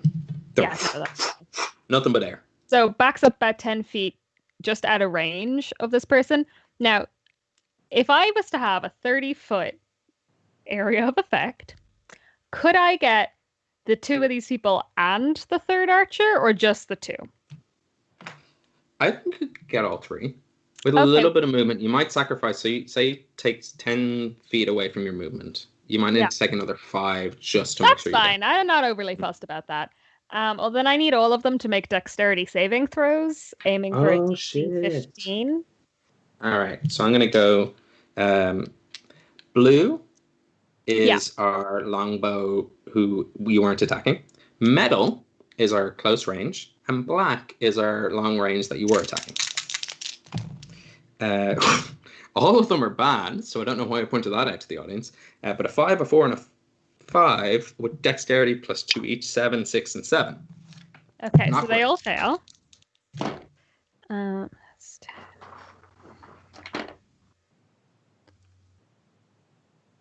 So they all take 20, I think it's bludgeoning damage. Yeah, they all take 20 bludgeoning damage each. Wowee. As I adjust my little Excel spreadsheet, what is happening? So this is so what happens is that invisible Quail like quickly backs up out of this guy's way and then like kind of focuses on like the sea and the water and what she's looking at, and then this like basically this wave of water comes out of nowhere and just fucking crushes these dudes. And she reappears the second this happens, and she's sort of like, whew, oh, that really takes it out of you. And I've used 15 feet of my movement. Yeah. So so in that, just to resolve what has happened, yeah, the longbow archer that you were attacking originally, is just pummeled to the ground with this wave of force, and it's just like, to be honest, it'd be better if I just played dead. And is down for the purpose of this fight. Okay, so then, but the melee fighter is still there. Melee fighter is still up. Longbow fighter to your side is still up. Okay, but Arlington's on that, so I use the rest of my movement to run up to the melee fighter, and then I am going to use another key point, flurry of blows for 2 unarmed attacks. So, point of information, I don't know enough. You'll probably tell me this is fine. But for flurry of blows, do you need to take the attack action and then flurry of blows? Yeah, this isn't I think it is an attack action because it's a ranged attack spell. So what I was don't it? know. Out of curiosity. Water whip. Oh, water whip. Cool. Or it's something like no, it's not water whip. It's another spell like that. It's a monk thing. It's like my elemental monk thing. I don't really. Right, you're a monk of the elements. Gotcha. And they don't give it to you like the normal spells. They give it to you with reflavored. So then you've got to look up the details, and it's very confusing. Hey, I tell you what, this is a perfect opportunity for a Don't Be That Gygax award, because if we've gotten it wrong, which you can is email very us. possible because they rename all the spells for the monk stuff, but they are the same as regular spells. It's just they've given it a different name, and it's more confusing. They're just not classified as spells or whatever. Yeah, do get in touch if Flurry Blows doesn't bounce and stack off an elemental thing. Do let me know. That is rollforhomebrew@gmail.com. This is where you correct me. If you're annoyed at the show because we get rolls wrong, it's on you. We have an open channel for you to let us know when we get rolls wrong. So let us know. I think it's more likely I wasn't supposed to hit that many people at once than I'm not allowed to use flurry of blows. There could be something happening. We are rushing towards the end of the stream. But I'm going to punch him in the face! Punch him in the face. I rolled a 19, so that's a 26 to punch him in the face. Is this, was this the longbow or the long sword? Long sword guy. Cool. So that's 7 punch in the face damage. It's a very specific type of damage. It is, and then I didn't roll so great that time. That's only a 14 for the second punch. So this makes sense in terms of order of information, because Caoil, from the spectator's point of view, disappeared, reappeared a couple of feet away, and then just sort of like splashed out water. And in this, there are a couple of boos from the crowd. They're like, boo, cheating, what? No, not fair. And there's a couple of like, yeah, fucking whatever rules. Rule of cool, baby. As both this invisible makeshift imaginary crowd and our actual audience pick their side. But you get the feeling that last little punch to your water whip was actually Ainvar, who just sort of sprung up and was just like, pump, yeah, water. Happy to be part of the fight because you guys are buds. And as you rung up, you just give like an uppercut to the chin and knock this longsword warrior on their absolute ass. And you try to do like a little kind of like tap jab. They're already down. That's 7 of damage. That was their hit points. So no wonder you miss. They don't exist anymore. That's how D&D works. They burst into a pile of coins. But they stumble down, and you just sort of dink, no damage, but enough of a hit to tip them on the ground. It is our fierce and loyal and remaining longbow archer left, who now has Caoil in his sights and Arlington, and looks towards the stands. Oh wait, sorry. Can I do one more thing before I end my turn? Absolutely. I just wanted you to describe those things because I'm going to use one more key point to do patient defense. Yeah, sweet. And as you put your hands up in arrow catching pose, the longbow warrior goes, "I'm not going to touch that," and takes aim at Arlington while at the same time. Is she getting ready to catch it? Oh, I can catch it, bitch!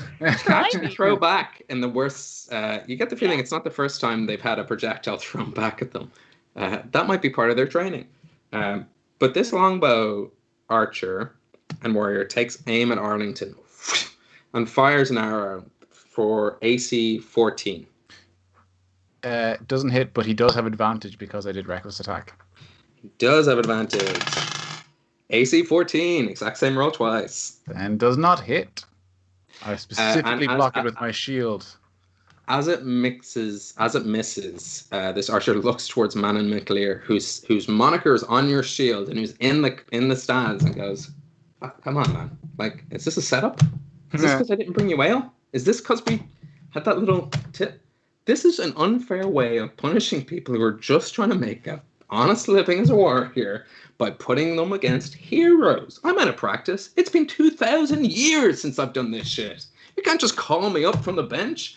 And that's the end of its turn as it rants to the crowd, disappointed, like Michael Jordan without Scottie Pippen, doesn't have his A game, and is willing to just throw the game. Arlington, your turn. Longbow warrior. As I let slip that I've seen the long dance. One. Don't be what? Why not? Don't behead this one. Okay. So I'm 30 feet away from this guy, I think. 30 feet away? Yeah. So I've got 40 speed, so I sprint up to him, hiding behind the shield. I'm gonna... Is he a sturdy enough looking guy? The first bowman went in pretty easily when Caoil knocked the shit out of him. He's not scarred, and he's not necessarly wounded. But I mean, like, physiologically, does he look like a tough enough lad? Oh yeah, all of them were pretty built.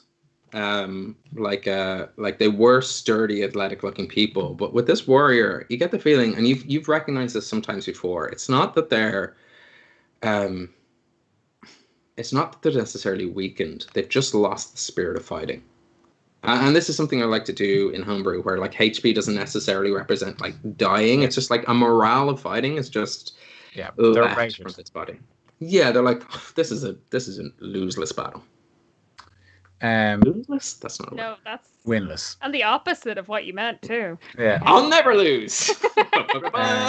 And they spring in. He's got no fear of dying. I have to take his head. Even if it was a word, it would be the opposite of the words you were looking for.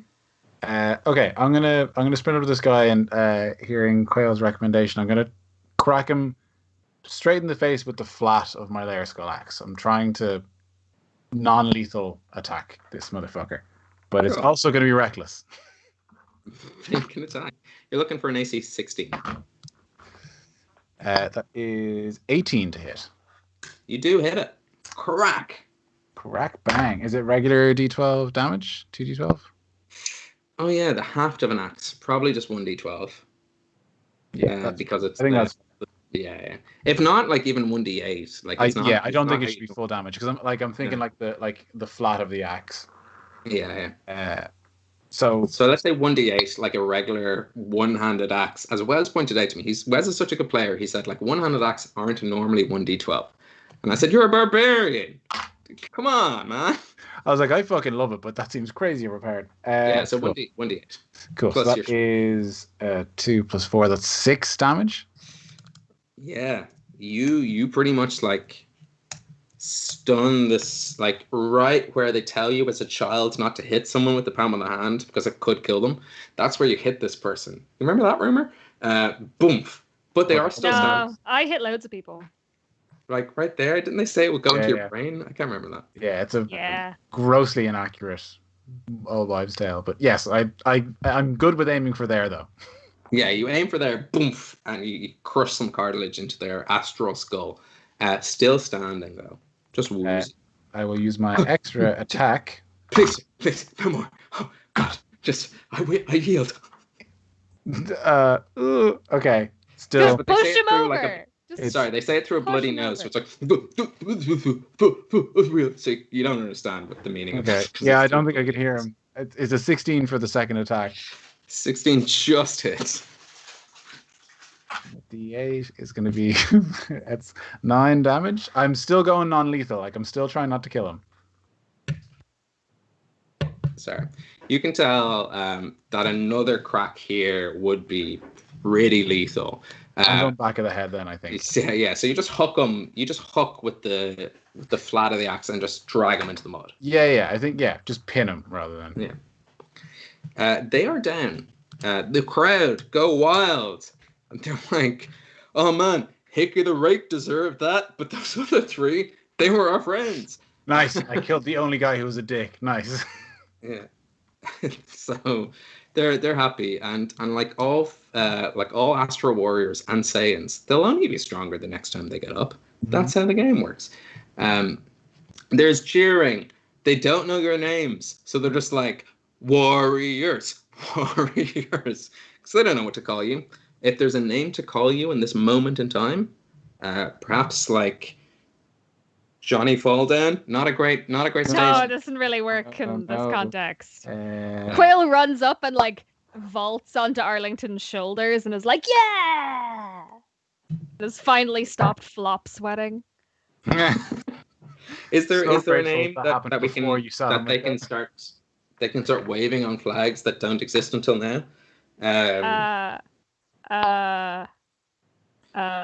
It's a shame. We got a bunch of white hag. Beefy and Stretch. Beefy and Stretch. And Stretch. Here's the fun thing about Homebrew. We name NPCs based on beers that exist, but here's a fun thing for brewers. You can name beers based on things we shed out. So Beefy and Stretch. God, no one is going to drink Beefy and Stretch. It sounds like an ailment for your crotch. You never know. Beefy and Stretch could be a lovely porter. Or stout. It really isn't. I mean, I'm as a player, I'm very okay with going with Beefy and Stretch. It's got that Sharky and George vibe. Yeah, I was going for like Turner and Hooch. Nice. Beefy and Stretch. But I know I'd just be Hooch. Is what you Hooch at least is alcohol, so you know that's true. You did your best. But also Beefy and Stretch. Dog. Yeah. The crowd go wild. They start shouting, "Beefy and Stretch, Beefy and Stretch, beefy, and stretch. And as you make your way, canonical that they make that up because they don't know our names? Because Quail definitely wouldn't have thought of that. That was an all Orla moment. oh, it came from Orla, of all the mythical Irish characters who exist in the world. So we have the Tuatha Dé Danann. We also have Lula Vada, Cú Chulain's here, Cormac McArt's here, Conchobar, Queen Maeve, all the A-listers are all here in the Hill of Tara, because that's how this game works. Yeah. Which one? Which even one the bulls. Yeah, which one comes up with beefy and who stretch? comes up with beefy and stretch? I'm gonna go with Macha. Macha comes up with beefy and stretch because she's of the like, you know, war type one. She's like the jock. So I feel like, you know, fastest woman alive, track star. She's for sure giving people dumb jock nicknames. It's Macha. I love it. I love it that, and the reason it's spread so well is that a series of crows and ravens disperse themselves among the crowd and just kind of whisper in the shoulder is like beefy and stretch, beefy and stretch. It has to be beefy and stretch. And Macha is part of a trio goddess of the Morrigan. So she splits herself in three and disperses herself amongst the crowd because she is, in this pantheon, the god of death. She's our version of the Raven Queen. Waven Queen. The Raven Queen. She's very scary.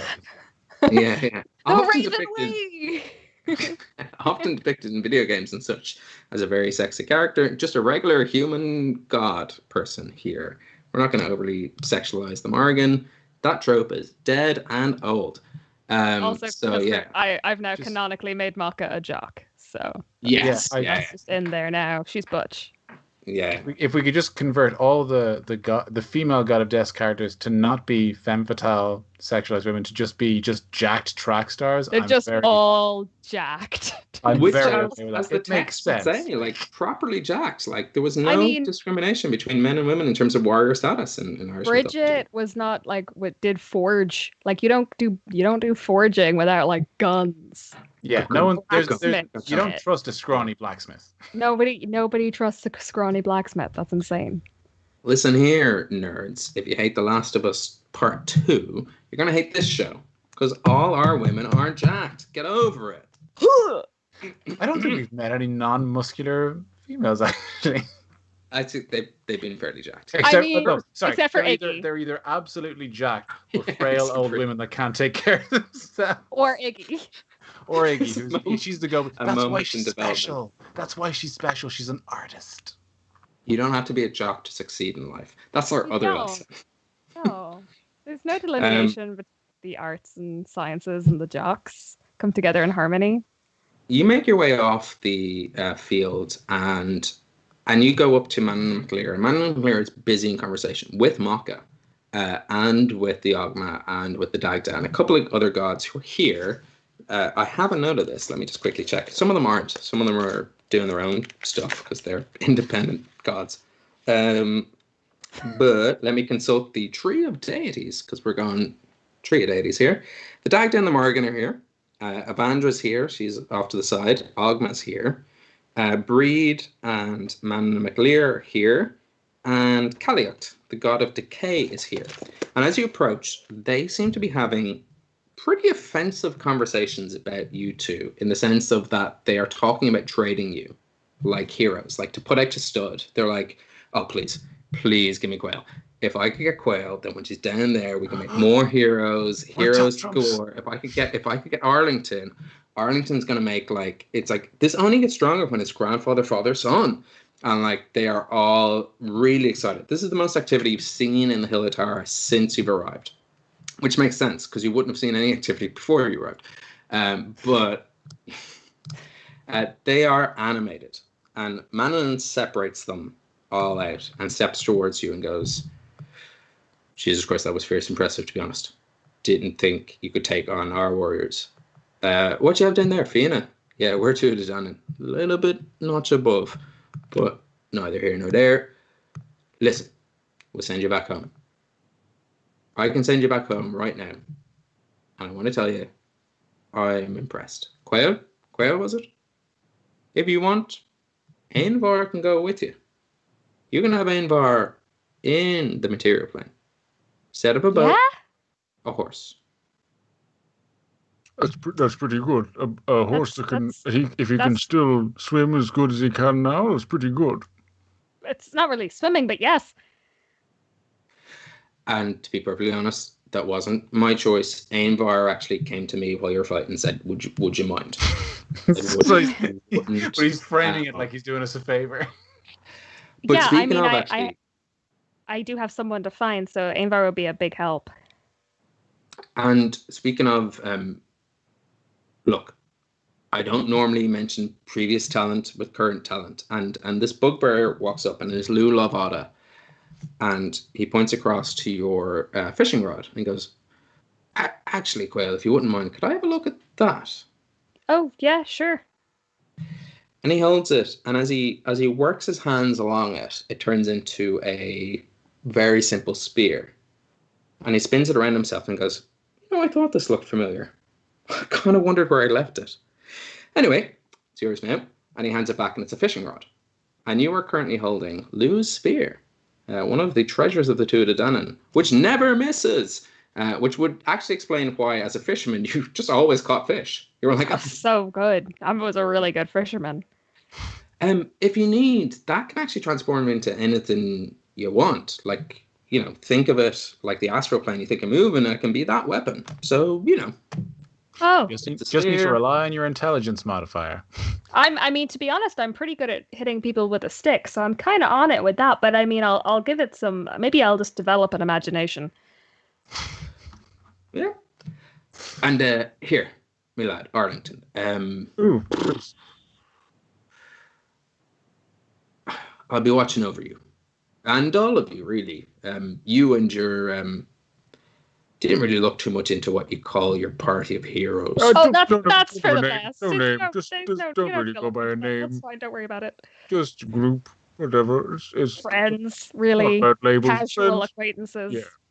Yes, it's more than anything. I'm so sorry. What was your name? Didn't catch it. Are you talking to the bugbear? Talking to Lou, yeah. I mean, I, the player, know his name, but I don't think Arlington ever. Yeah. I'm Lou Lavada, Lou of the long arms. On account of my really long arms. Yeah, I mean, no, you've got us there. They are unusually. It's just I've never met a bugbear that wasn't a ravenous vagrant. This is new for me. I've never met a bugbear that wasn't covered in blood and disgusting and violent. In fairness, you should have seen me yesterday. Things have got a little messy on the material plane, maybe. No, bugbears are, we're just multifaceted. I don't want to tell any other bugbear how to live.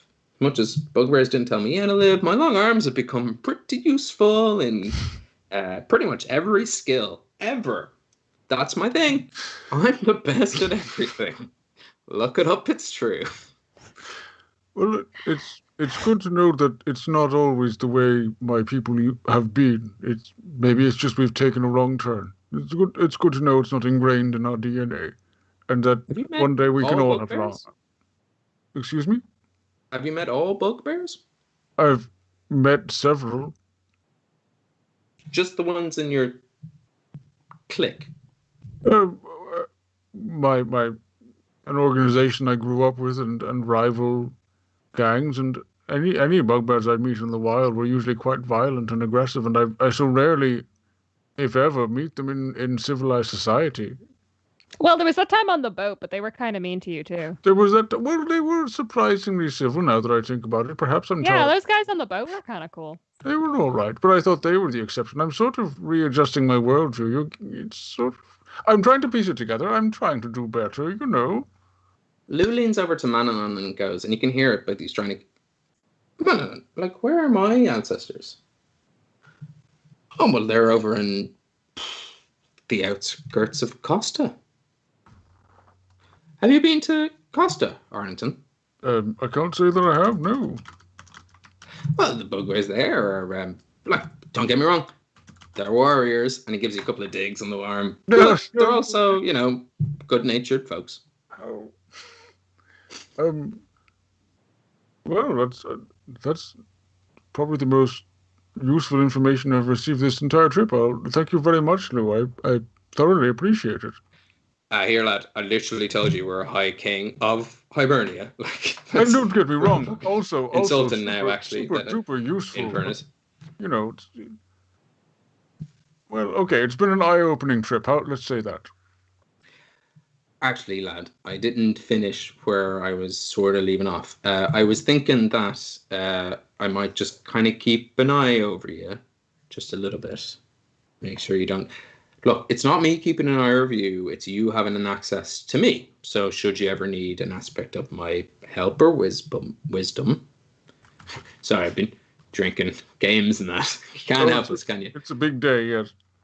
It's good, great for the town. But look, Great day for the parish. Whisper to the wind, and an aspect of me will be by your side.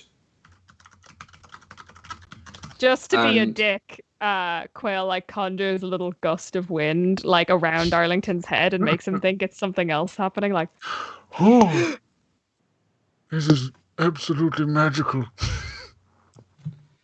This is making me believe in magic again. Didn't you just tell me that the reason you're here is because there was like a guy who's just I'm absolutely mad? Caoil makes eye contact. Magic, yes. For the first time, makes eye contact with Manon and McLear, and just goes, "Don't. It's not worth it." Well, let's get back home, shall we? Caoil, give me a second. And he thinks, and you can feel, and Manon of all the gods has the closest connection to the material plane. In this group anyway. And he goes, well, I can send you back to your boat in those sort of terraformed marshlands. They've turned it into a city. Jesus, that's impressive. Oh, loads of them worship me there. I should pay more attention to that city, actually. I can send you back to this elven. Yeah, it's an elven city of Drift. I can send you back there. Or I can send you almost anywhere in the material plane, really. Well, there's a boat that I'm looking for. It's called Atlantean, Son of the Sea. With the white hag at the very helm. Yes, I can send you there. Give me a second. Well, I could go. You should really go check on the others. Iggy and Hawk and Rian. I mean. They need you, Arlington, and you should make sure that they're okay and tell them that I'm okay. Make sure that they're not worried, that Hook doesn't need to feel bad, that he didn't hurt me or anything. Yes, I'll tell them that you're all right.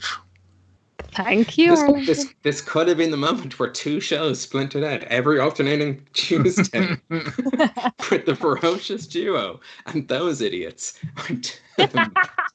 But hey, it's not the case. Someone needs to guide them home, Wes. And I say Wes, not Arlington. Wes. Someone needs to guide them home. All my downtime will be spent writing letters, just asking, like, is Caoil there yet? I heard Caoil, she sleeps around. Not to be trusted. Just ask the right questions in the right moment. And Manon kind of twirls around his hands. And Caoil, you feel yourself turn into water. And then just before Caoil starts to be affected by magic, I don't want to do it while she's in the middle of it in case I lose a hand, but I want to reach out and give her a little bit of a fist bump. Yeah. Nice. See you later, Beefy. See you soon. That surface tension of water, you pop with your fist bump. Oh, I killed her! Oh my god, I killed her! And Ainvar goes with you. Yeah. Oh shit! Pirates have a horse that can ride across the. Oh Ben, what have you done? Anyway, so terrifying to see if you're riding your ship like this fucking furry blue woman riding a horse in the ocean. Anyway, Arlington, Manon turns to you and goes, "Oh, Jesus! So you came from the other world? Do you want to return to? You surely don't want to return to the other world." No, the material plane but roughly the same place as. If you could, can you send me to specific people on the material plane? He's putting on, you can tell as he kind of rubs his fingers, he's doing what parents sometimes do, which is like pulling their own thumb off as if it's more painful than it actually is. It's, oh, this was a tough one, lad. Okay, here we go. Get ready. Ooh. I'm ready. Don't know if I can do it. Are you okay? Don't exert yourself too much. No, I can do this. I'm one of the Dagda tries to sell the joke as well. So, Mananon, please don't do this again. Oh my goodness, please, don't hurt yourself. 2 planes at once. I can do this. Before you go, this journey. Oh shit! I should have told Caoil. This journey could come with some disorientation. Anyway, look, a good long sleep will help restore any lingering memories of you being here. Tell you, night sleep does you wonders. And Arlington, just before you bamf back, you feel yourself both physically and mentally exhausted. You realize that this entire time you've had to concentrate on both moving around and also keeping Grud at bay. And that constant barrier you've kept up, shielding yourself from rage and those base desires, has started to crumble. The cage you keep Grud in is beginning to break down. And like the pulsing of your quickened heart, you can hear it beating against the walls. Boom, and you can hear Grud just like smashing his way out of what you've been trying to contain him in. And just before you return to your rightful home in the material plane, that mental barrier gives way and shatters. And you gasp as a separated version of yourself. You feel both aspects of your personality break. And you first come back as Eramon, son of Milispania. And almost like a vacuum pulling yourself into your own mind, you feel yourself sucked back into the cage you've built for Grud. And your personalities are switched. Eramon is behind the cage, and Grud is free. No. And that is where we will end this episode of Homebrew. We did it, guys. Nice. We made it to the end. Before we end the show, Orla, we mentioned this earlier, but where can viewers find you if they're not filled up on Caoil, but they also want other characters you play and other shows you do? Where might they go? Okay, so hi, I'm Orla. You can find me on Twitter at naturally Orla, and pretty much everything else.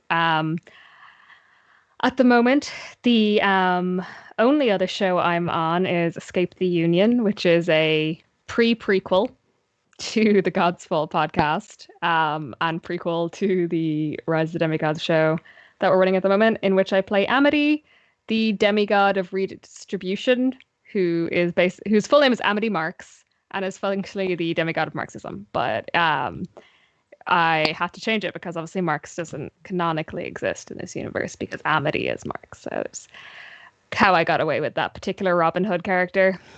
But I'm locked in a big scary tower of death with gods trying to kill me. But it's a lot of fun. And if you are watching this for the first time, please do follow us. You'll see our social channels pretty much all this direction. They're on the sidebar. If you already follow us, but you wanted to help us grow this community, we are a sort of fuck around show, but that doesn't mean we don't have big ambitions for it. So please do tell your friends if you are part of the lovely tabletop community. Share us around. If you're watching this and you think, well, look, how can I help bolster this weird Irish boozy off the rails, doesn't really go anywhere, but at the same time goes everywhere all at once kind of show. Then tell your friends, tell your nerdy friends, tell them to watch along, host watch parties, host VOD parties, chat about us. But when you chat about us, undoubtedly be like, they fucked this up. I know they fucked this up. That's where our Discord comes in. So join our Discord, tell us where we've made mistakes, and just join in the general revelry of both Irish mythology, booze in general, and tabletop collective storytelling. I am legit sweating after that episode. This is the first time as a DM where I'm like physically exhausted. So a lot of plates. But that was lovely. That was a really nice way to, for the first time in a long time, for the first time in forever, I also might say, or one of the other Frozen Sisters, all the gods kind of got to introduce themselves, which is delightful. Because beyond everything that's happening on stream, there's a whole pantheon of stuff happening. So if there's any DMs out there that want to chat, I would love to chat as well. This is my first time ever running a campaign. This is the sign for campaign. Yeah, that's a campaign. That makes sense. Yeah, it just builds and builds and builds and builds. But before we go, if there's only one thing we do, follow Dublin Dragons, follow Homebrew Quest, and follow both of our adventures as we sort of rocket ship off to 2021, when hopefully there's a lot more cons and we can actually be out there and say hello in person. That's kind of our dream. That we 2021, when Dublin and Dragons returns from its never-ending extension hiatus. Oh, look, like there was a global pandemic. Don't be hard on yourself. We want to kind of get out there. Some, you lose some. Yeah, exactly. Tell us what you're drinking just in general throughout your week. Until then, we'll be back in 2 weeks with the full cast. Look after yourselves. Be kind to one another. Be sound. Good night. And joy be with you all. Joy be to you all, right? Technically, in the Clancy Brothers, joy be with you all. Yeah, that's true.